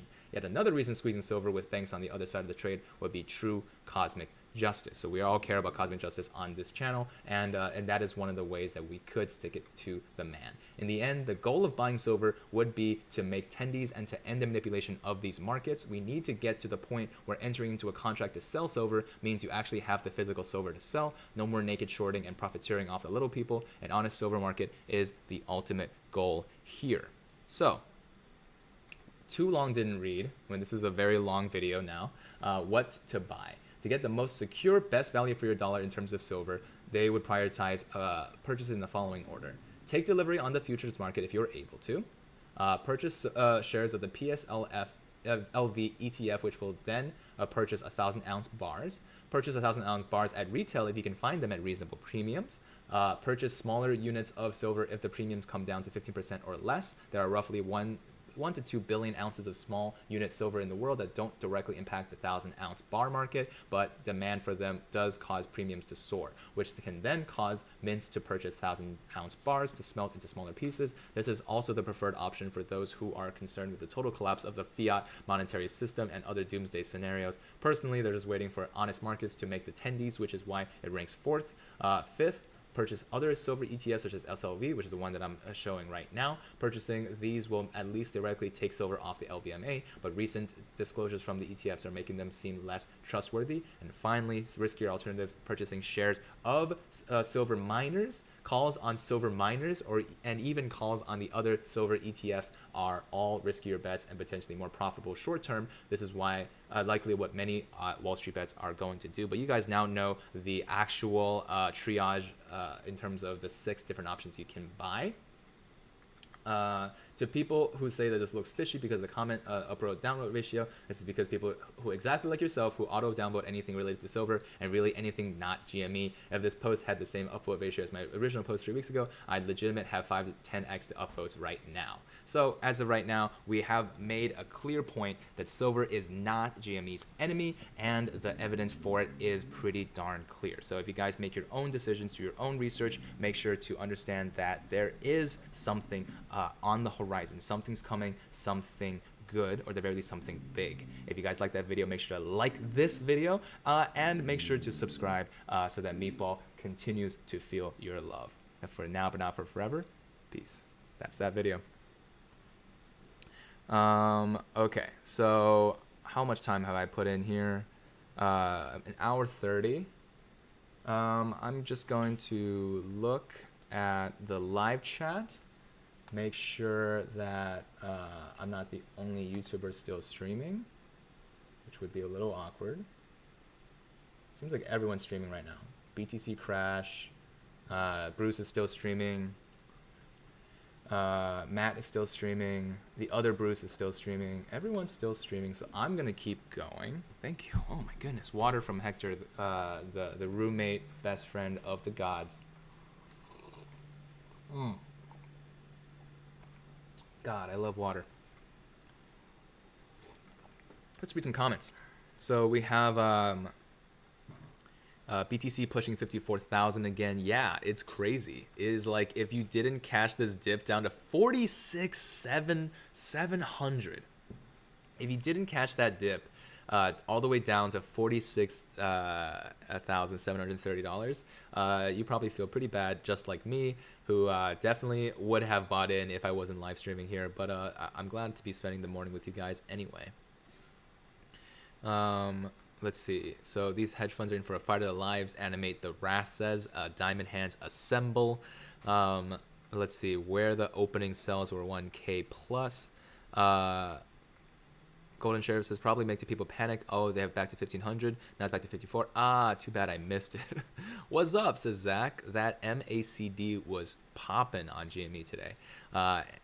Let's see. Have you not checked the name? Only post about silver. That's not a good sign. But regardless of awards, see normal members talk about other things, not just silver 9,000 times. Boomer play. That is important. Do take that video with a grain of salt. Let's see. The professor says the electronics industry is what dictates the underpricing of silver. It would take a catastrophic event or a large war like World War III to push silver prices into the stratosphere like gold. Zach says, I got silver on my neck right now. Nice. Pawn Shop says best I can do is silver. Uter Time says, correct, Dan. If Citadel is in it, they will try to kill people, not just make some money. Sadly, YouTubers do little DD, one thesis, and they make a video. Aw, Uter, you don't mean that. We're all positive energy here. Yipali says, hi, Andrew. Have you heard of digital Swiss gold? Wondering if your thoughts about a blockchain asset such as NFT. I have heard of it, but I do need to do more visibility on it before I can cover it exactly. Meatball feels mad at Silver. Meatball, feel that? That was his secret message there. Who's the other Bruce? Did they say? Is Stock Markets with Bruce? They have. He technically has more live watchers right now. So there you go. Do I believe that GME is going to blow? If I didn't believe that GME was going to blow eventually, I wouldn't stay in GME. But one of the tricky things is that, unlike Bruce, I didn't get to average down last Friday. That would have been a good choice. But as of right now, at the tippy top of GME, I am sitting pretty with my diamond hands from 250 plus. So there you go. Keith Hoffman says, y'all check out GT. Goodyear merging with 2 other companies. Their stock prices are $40. GT sits at 15. Once the merger goes through, the Goodyear will own 84%. And what will happen to that $15? Probably something good. Let's look at GT.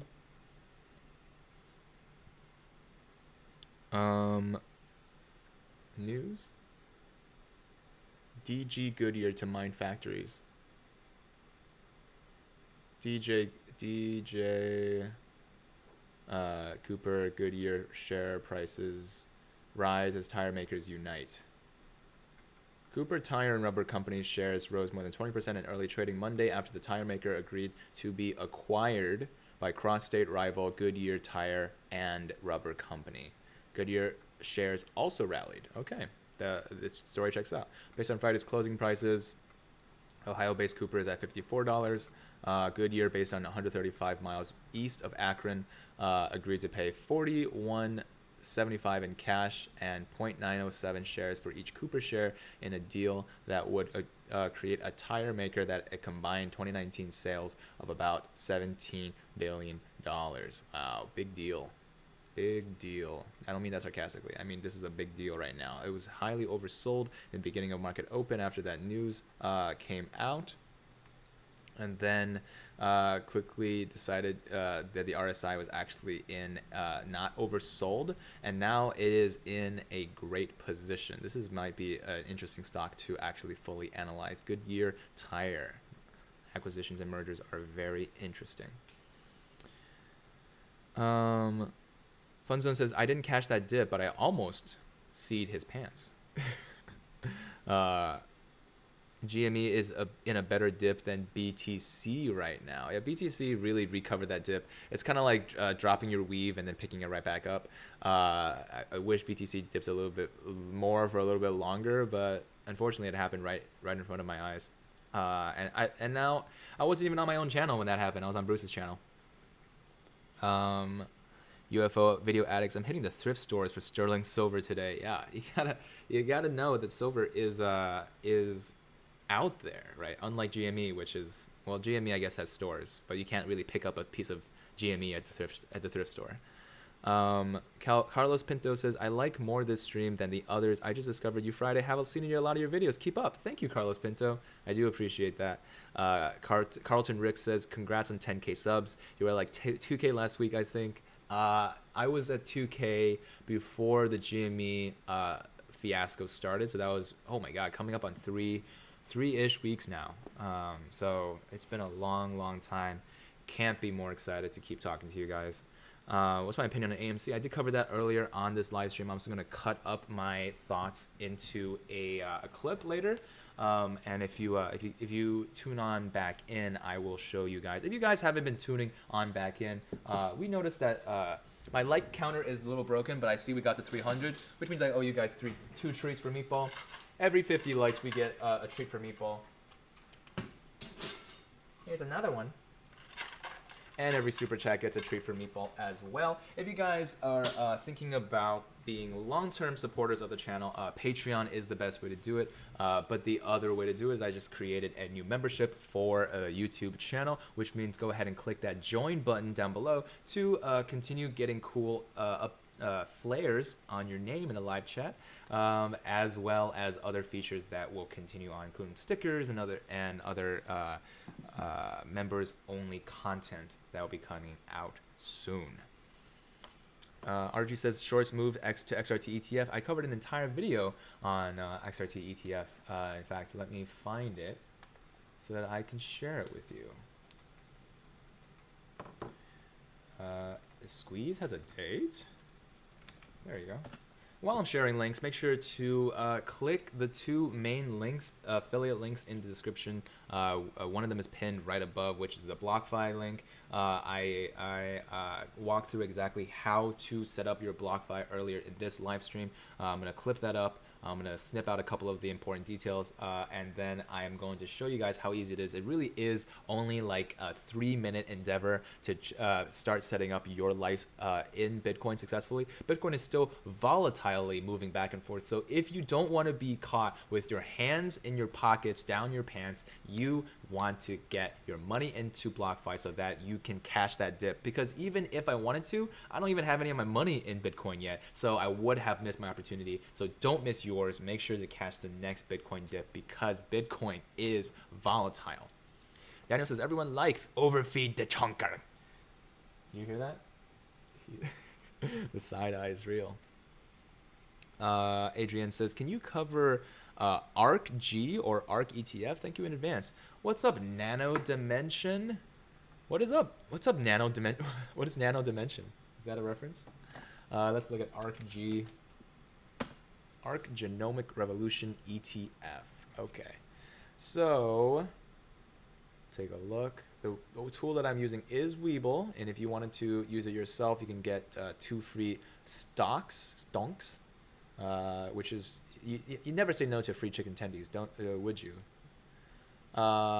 Interesting. So there's a lot of bullish movement on the 1-hour chart. Very bullish on the daily chart. Even though we're seeing just a little bit of a dip on the exponential moving average, which is the purple line here. Let me read some news. ARK invests Kathy Wood on how to be growth investor and why Palantir and Tesla fit. Oh. Benzinga. Bloomberg. ARK ETF. This is a pretty big one. Honestly, if you did invest a couple of days ago, we saw, I remember people were talking about it. If you did invest back in, let's say, January, you would have seen the price rise to the tippy top pretty much at this, around the same time that GameStop was at the very tip top. And then around the same time that GameStop plummeted, ARK also decided to take a bit of a sell-off, starting at $110. Met a point of resistance at 102. Tried to break out, could not. Rejected and back down to 102. Tried to break out again. This time met a new resistance at 108. Met a level of selling sideways and then a support up onto 112. 112 then decided to be a level of resistance. Rejected at 111, all the way back down to a level of support at 106. As of right now, I would say that the exponential moving average crisscrossing through the moving average means that this is a unpredictable stock at the moment, an ETF, let's say, and the fact that the RSI continues to peak below 30 and be oversold and then peak above 70 and be overbought means that this stock possibly is one of the most volatile ETFs out there at the moment. I would be really careful putting my tendies in here if you aren't already invested. If you are invested, consider your risk appetite. If it fits your profile, then you're all good. None of that was, that's right, financial advice. Can you explain me better what's going on with XRT? XRT, not XRP. Serious, man. Keep up the good work. The way you talk with us is very cool. Thank you, Carlos. I appreciate it. Let's talk about XRT. Let's say that we have a big boo-boo. Let's say that we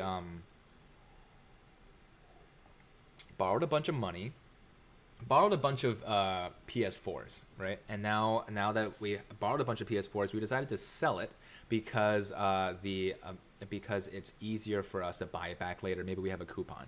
As it turns out, that coupon expired, and now the price of PS4s keep rising because it turns out that when you sold all those PS4s, it got people really hyped because it turns out that people started to catch on that you were selling PS4s even though they belonged to other people.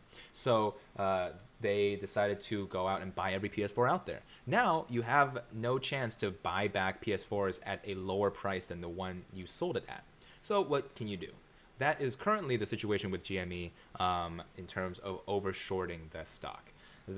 So the answer to what can you do, what you could do is when everyone asks you, well, how many PS4s do you still have to give back? You could say, oh, I gave back all my PS4s, and report a number that is lower because you could hide it on borrowing a bunch of stuff, and that's called an ETF, right? So you could borrow like entire houses where you are keeping your PS4s, and then you return the entire house, everything in it, except the PS4s, because you don't have them. You can't buy them at a price that makes sense, so you can't cover your shorts is what is happening. So when it looks like you've returned 90% of that ETF, when you return 90% of the house that you borrowed from, people are going to be like, oh, I guess there is no hype after all, because it turns out he covered all of his PS4s.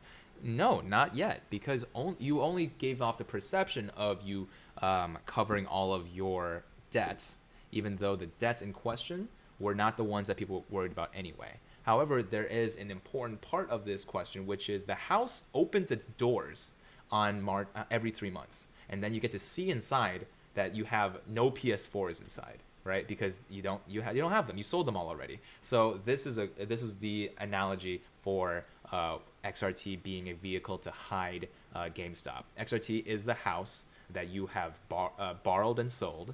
You have given back everything in the house in an attempt to pretend like I've given back almost the entire house.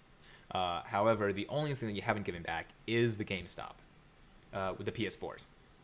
So in this sense, when XRT is forced to post dividends every 3 months, March 19th is the day where we get to look inside the house and see you didn't have any of the PS4s you promised everybody. That's an explanation for you, Mr. Carlos. Why does it fall a little after pre-market? Is there a reason why? Why is GME falling? Let's look. GME is falling because the only people that can buy pre-market are people with special powers, right? Well, that's not necessarily true, but like specifically people with more learning, more education, and people with a little bit more know-how buy before the pre-market, right? People who buy when the market opens are normally the retail investors, also known as the people who might have paper-handed on the way up.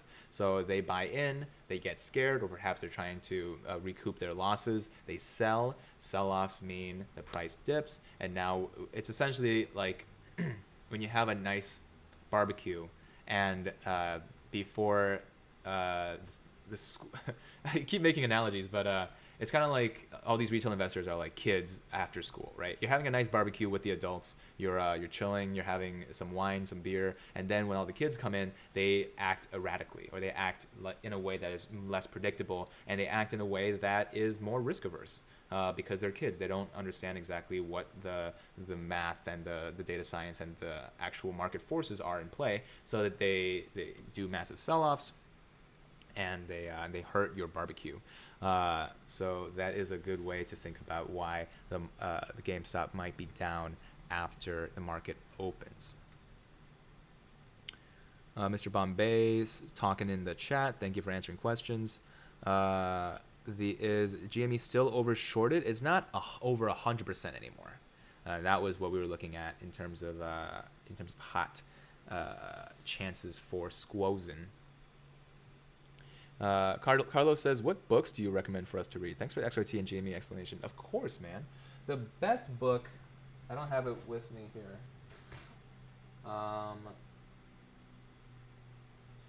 One of the best books you can possibly read is this one. It is The Power of Habit by Charles Duhigg. In fact, what I'm going to do is I'm going to give you guys a link to this book so that you guys could grab it yourself. I also recommend, if you guys did want to support the channel, that the Audible link is down below. If you guys don't like reading, you can also grab this this book in an audiobook, which is a good way to be able to like, if you like me, shower, jog, then shower, jog, and then you maybe drive or you do a lot of other stuff. I think an audiobook really helps me focus and like stay awake, one, and two, helps me like maximize my time as like a very type A person. So Power of Habit, and let's get that link, let's get that bread. There you go. I think that's a really good question. I think from now on I'm going to start putting this link in the description, because I think one of the best things about hack your growth with this book is that you really have to be able to start thinking in the right mindset when you want to be able to learn the best tips for being a millionaire mindset, for example. One of the best tips that I've taken is from Charlie Chang, which is cut up your day into two parts, right? If you wake up real early, then you can start considering your maybe 6 a.m. to 1 p.m., those 5 hours as day one. And then you have a break, maybe until 2, maybe have a lunch. If you fast for breakfast, which is what I often do, from 2 p.m. to like 7 p.m., that's another 5 hours. That's your second day. Imagine what you would feel like if you wasted 2 whole days. Let me get bigger so I can talk to you guys about productivity.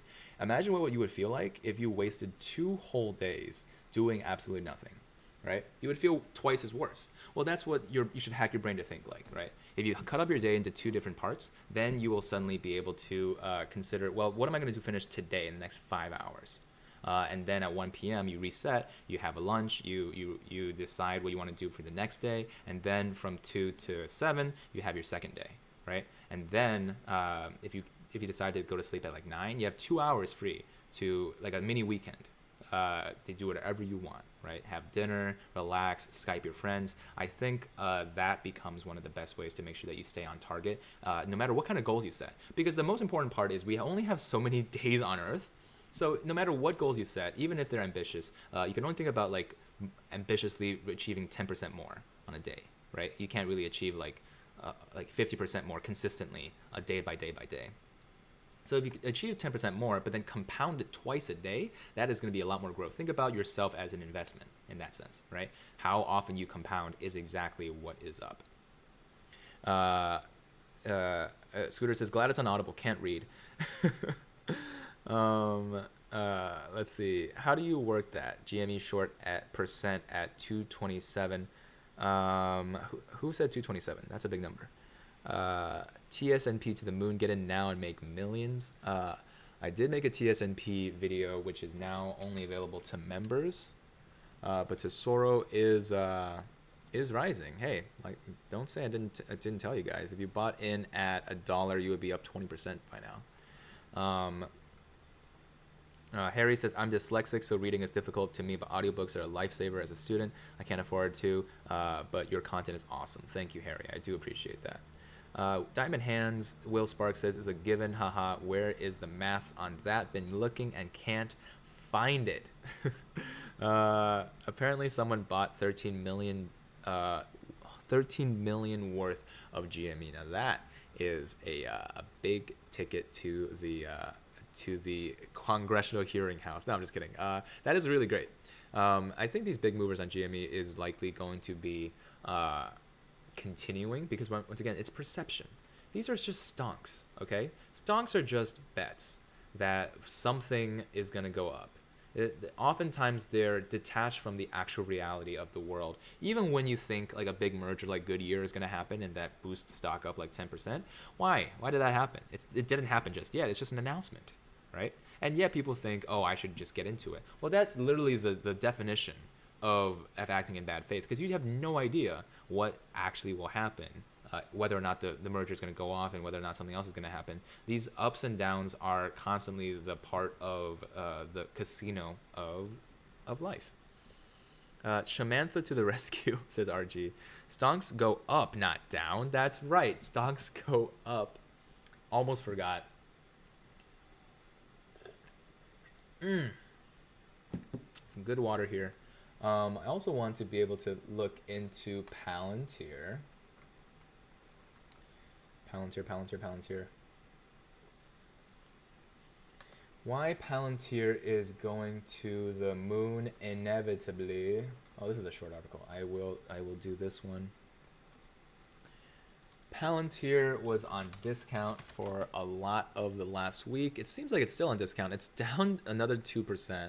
Palantir just can't seem to catch a break. But today we're going to cover it in depth.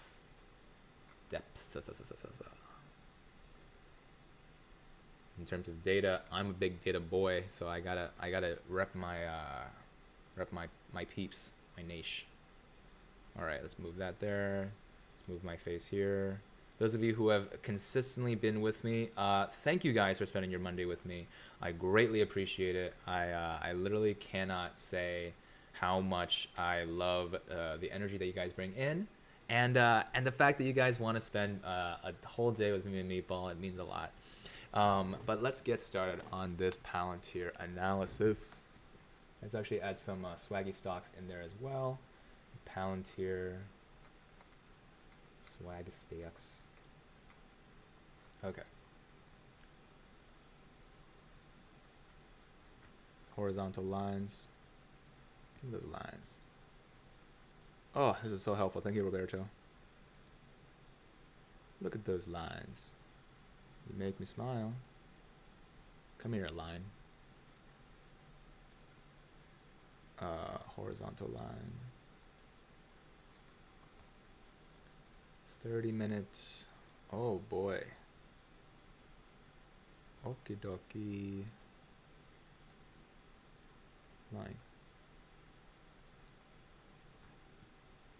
Okay, Palantir. So, move the chat away.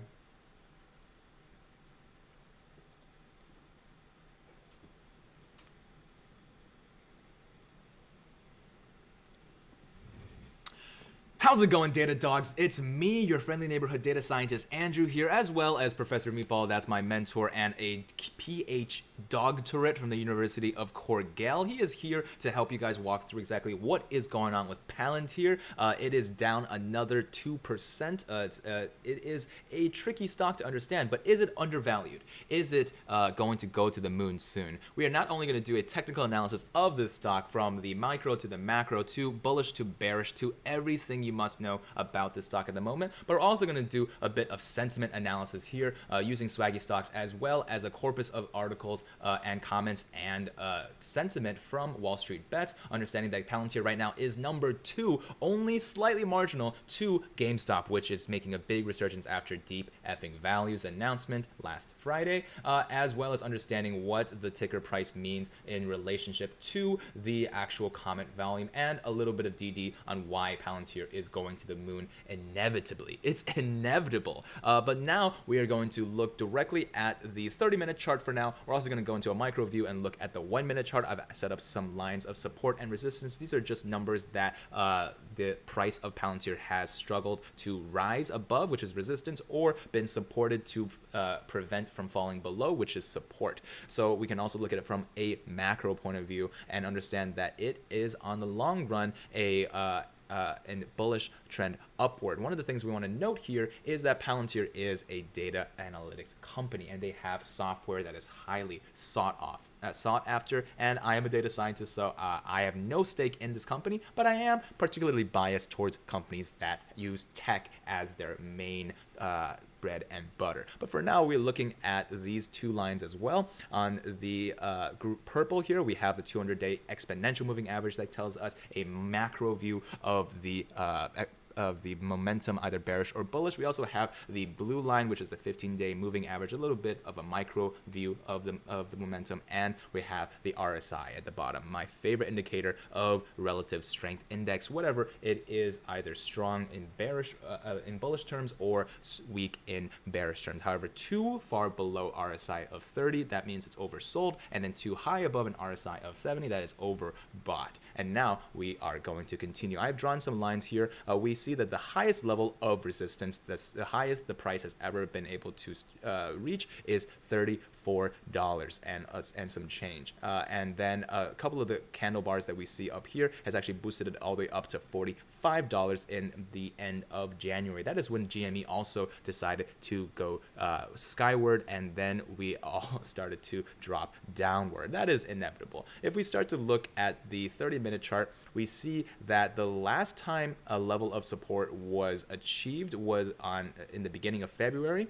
We dropped from a sell-off of $39. We tumbled a bit. We tried to catch our breath, but rejected down all the way to the $32, where I put a line right here. We sold sideways a little bit, where the exponential moving average started to meet the 15-day moving average, and then all the way up, baby. A breakout from $31.87 all the way up to a new resistance of 37. This is lower than what we had, the resistance that we had before, albeit just by a small margin, but it was enough of an indicator that this stock is not living up to its previous expectation. Then it started to dip below again, past the previous level of support, and now lower and lower, actually moving from $37 all the way to $25 as the new price just a couple of days ago. Now that hit a level of a new low, essentially, a different way of saying it. But if you look at the RSI below, we see that it is oversold twice during that period, which means that people are starting to look. They realize that Palantir is at a steep discount, and they decided to go in. Now, what we focus on here is how did it start to bounce back from this level of support and then meet a new price. So we have the price of Palantir very volatile here. We are normally trying to find bullish pennants or bearish pennants here. It's very difficult to be able to tell what exactly is the momentum of the stock, because as you see on the RSI, it is very difficult to track. It is going up and down a very large amount. It is not a steady stock at all. And when it reached its price high of $30, rejected at that price, a new resistance, it decided to tumble all the way to around the $28 range today. So all of that said, it is not a full picture without understanding a little bit of the sentiment of what exactly is happening. Now, we have talked about swaggy stocks back and forth, but it is a hand-in-hand analysis, just another way to be able to understand exactly how a stock is being treated in the popular perception, and perception is king. Currently, it is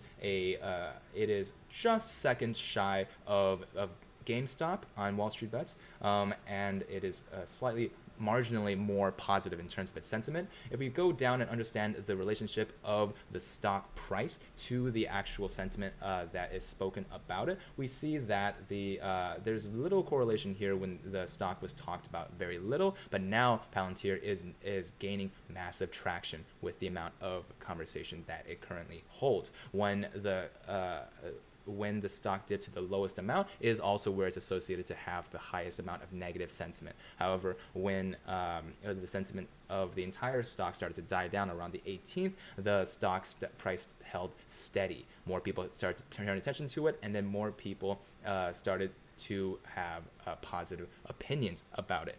This is now why people are starting to create this DD of where and when and how Palantir is heading towards the moon.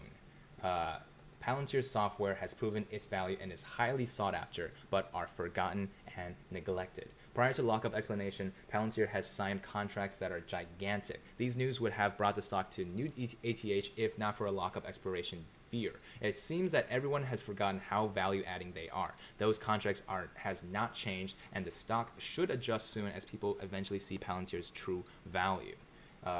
The huge variety of applications list Palantir this, Palantir that, UK vaccine rollout success built on NHS determination, IBM Palantir forged partnership in low-code AI data processing space, BP deepens tech ties with Palantir in push for low-carbon future, Rio Tinto and Palantir Technologies sign enterprise deal, right? There's a lot of different partnerships, and perception is king. Strong companies' growth and CEOs' confidence and goal set on long term.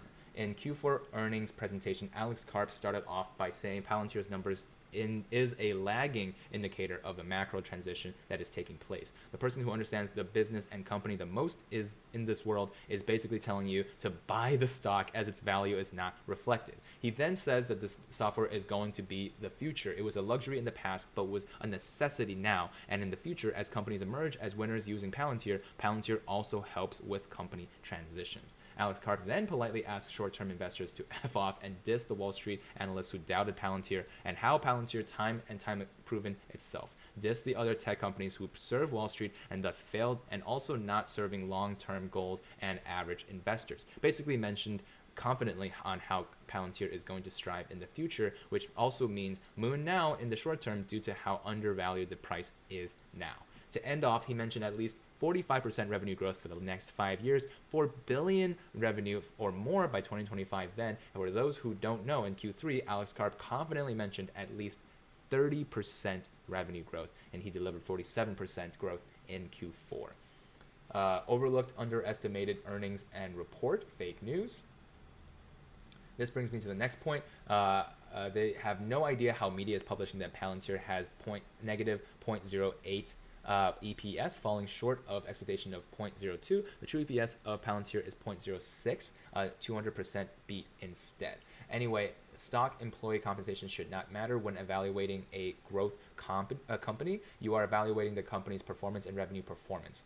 Stock employee compensation is high when the share price is high, and it will be reduced significantly as the employee's compensation contracts expire in the future. The future earning report is going to look insane because since the media and everyone is factoring employee stock compensation now, which is a huge cost, imagine the earnings report with at least 45% revenue growth and reduction of employee stock compensation.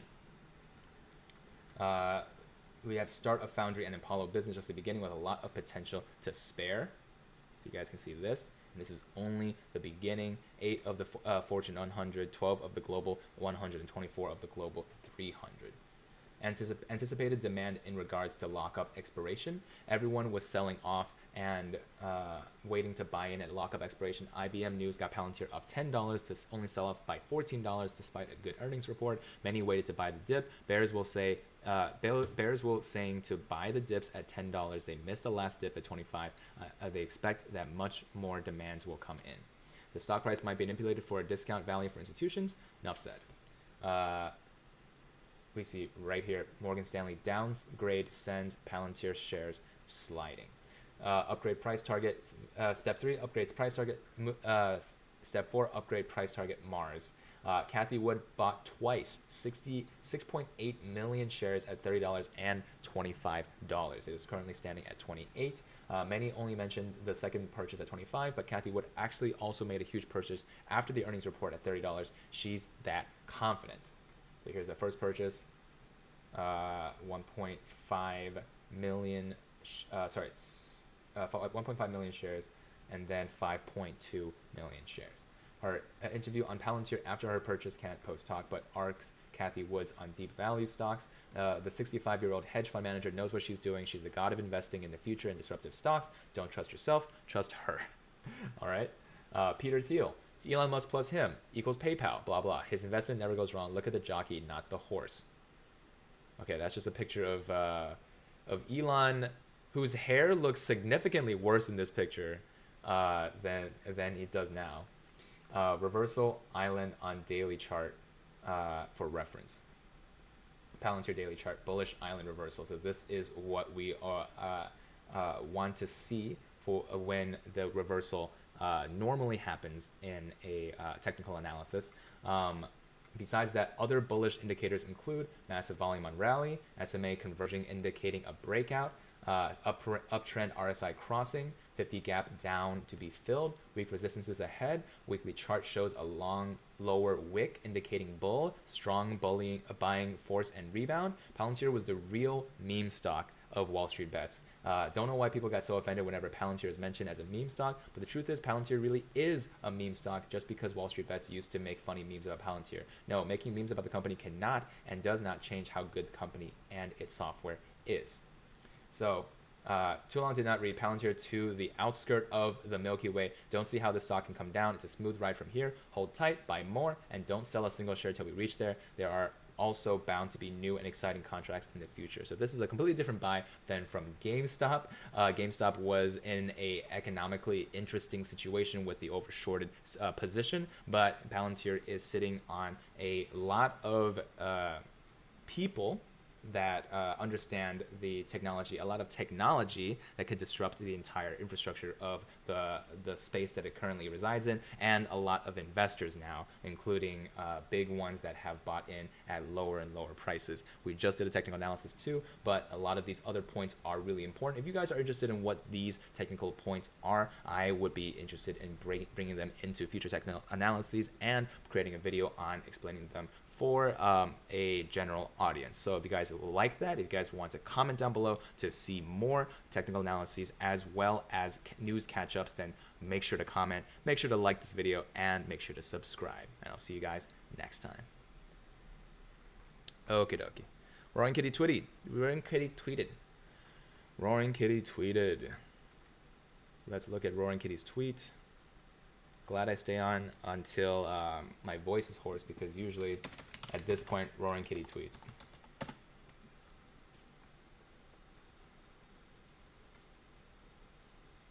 Roaring Kitty tweet. So this is Roaring Kitty's tweet. You guys get to hear the most up-to-date updates. We got a dog going woof woof. How about I just retweet this? There we go. There's a cat going meow, and the dog is going woof. What could this mean? What is that in the background? Look at that bee in the background. The dog is chained, so the dog has nowhere to go, and the kitty is trying to scare the dog, and the dog is not moving. Oh, this could mean so much. The dog is leashed to the table, and the table represents there's a lot of this is very exciting. People are talking about Humble. Dr. Patel just threatened Robinhood. Oh, interesting. Would you do a video with Zip Trader? Is that another YouTuber, or is that like a company? Because I would do a video with almost any YouTuber. Apparently someone just bought 30. Yeah, so I read that. Didn't want to cancel my Cybertruck pre-order. Let's go, GME. I think it's time for Meatball to eat some candy. Oh yeah, let's go. Here you go, buddy. Yum yum nom nom nom. Tasty. Okay. What do you think about Data? What do you think about Datadog? D-Dog. Is that like a? What is that? A stock? Because are you talking about how I called you guys Data Dogs? Belmont Capital released a video saying SOS is a fraudulent company. Thoughts? Send me that link in a Instagram or Discord private message. Let's see. Elon tweets and blows it again. Going for a Ducati. Sub, thanks for the content, says Derek. Professor Meatball. Professor Meatball, did you hear that? They appreciate your content. The way he looks back. Oh man, this is just a talk back for now. Tried to do 2 live streams on Friday. Second live stream didn't have as many people interested, so that's why I am gonna stick to 1 for now. Easy Peasy says, hey dude, new to the channel, can you talk about your 3 favorite upcoming stocks and why? I think today I covered a lot of my favorite stocks. One, GameStop, easy peasy. There's so much going for it. It is honestly a easy peasy win. Next one is Palantir. I'm thinking heavily about investing in some delicious Palantir today. So if I do that, I will update you guys. Maybe I'll do another live stream where I buy some Palantir. My third stock. I'm still bullish on Tesla, even though I've lost. What the heck? What happened to Tesla today? I lost some money on Tesla. Some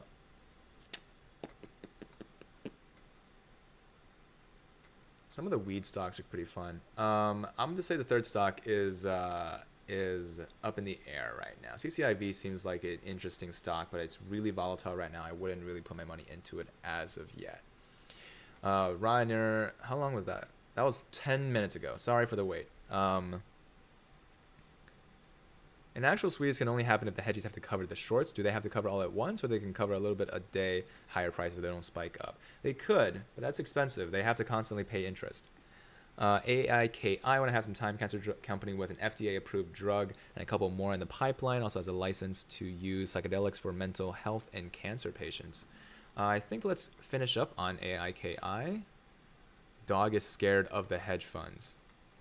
Dog is the scared hedge funds. Yeah, I can see that. XRP Ripple has been steadily growing since it was barred from trade. Will you take a look at it and give us your analysis? Sure. Probably not this live stream, but maybe tomorrow's. Am I a full-time day trader? Nope, not even close. I'm just a data scientist.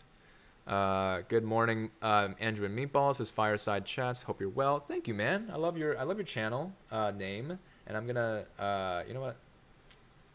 People who have YouTube channels, I do want to just like directly support the fact that you guys come out, you guys talk. Fireside Chat, you currently have 2,000 subs. You just got one more. I'm not a big ASMR guy, but for the hilarious portmanteau name, as well as the fact that you guys keep coming back, that is a sign for you guys to go check her out. Go give her a sub.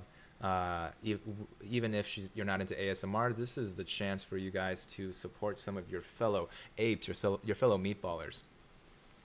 Okay. Am I getting burned out from all the live streams yet? I don't like waking up early, but now my brain is starting to feel better generally. So if I can get over this like self-imposed jet lag, then I'm going to feel a lot better. But for now, I'm a little tired.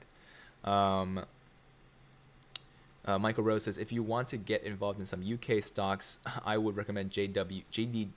It's a pub and food company that would jump up once lockdown is lifted.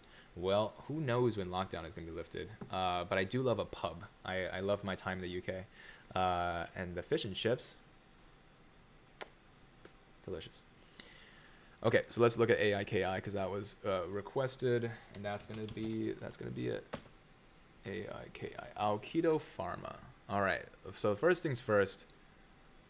A minute's worth of data, and this is looking very volatile already. It goes up and down. Oh, so a big sell-off here at $2, and now it's trading sideways. It was up. Oh my God, just a couple of days ago actually. So it hit a resistance of $2.20, and now it's down. I think this is generally a pretty. I take back what I said about volatility. I think it's actually a pretty steady stock. I wonder why it decided to dip. PR Newswire. Oh ho ho. This could be an interesting stock to actually take a full look at. Alkedo Pharma provides update on its antiviral platform, including the virus that caused COVID-19.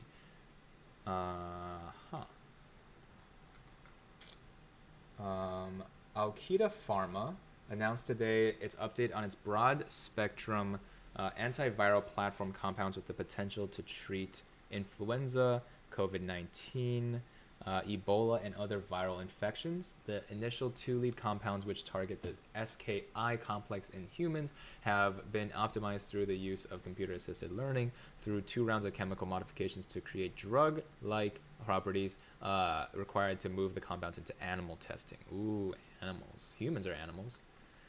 In addition, blah, blah, blah, blah, blah, SARS-CoV-2. Anthony Hayes, CEO of Alkita, says, "We are excited to be using artificial intelligence technology." Pretty cool. You know, that's cool. Founded in 1967 as a biotech. There's not.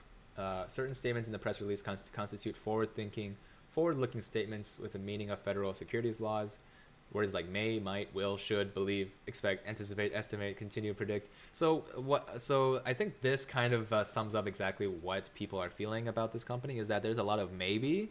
And now that their trial is slowly getting to the animal trial stage, it could be like turns maybe into could be. But I don't think right now it's a surefire winner yet. If you do have cash to blow, of course it's not financial advice, I would be interested and at least diverting a couple of your streams into these companies that say they have the next big COVID vaccine, especially if they are mutation resistant. I think that would be big news. As of right now, I am not. I was pre-med for a while in college, but I am not a doctor, so I have no idea if this actually means anything. And yeah, that's my general risk appetite, is that this doesn't seem like a very risky investment. However, it doesn't seem like it's an investment that's going to pop off anytime soon either. What app do I use to check for stocks? This app that I'm using is called WeBull. If you want your own free WeBull account, as well as 2 free stocks when you put in $100. $100 is almost pennies. It's only 2 GameStop stocks. You get 2 other stocks for free.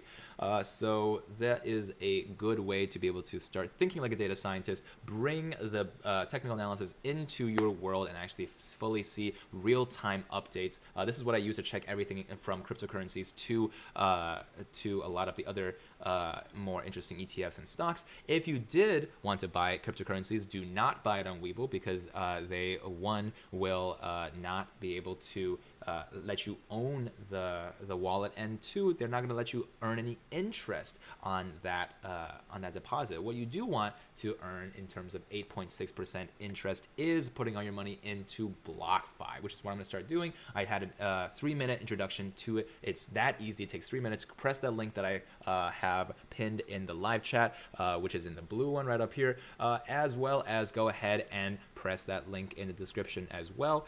It is honestly one of the best places to put your money while the entire economy is grinding to a scary, volatile state.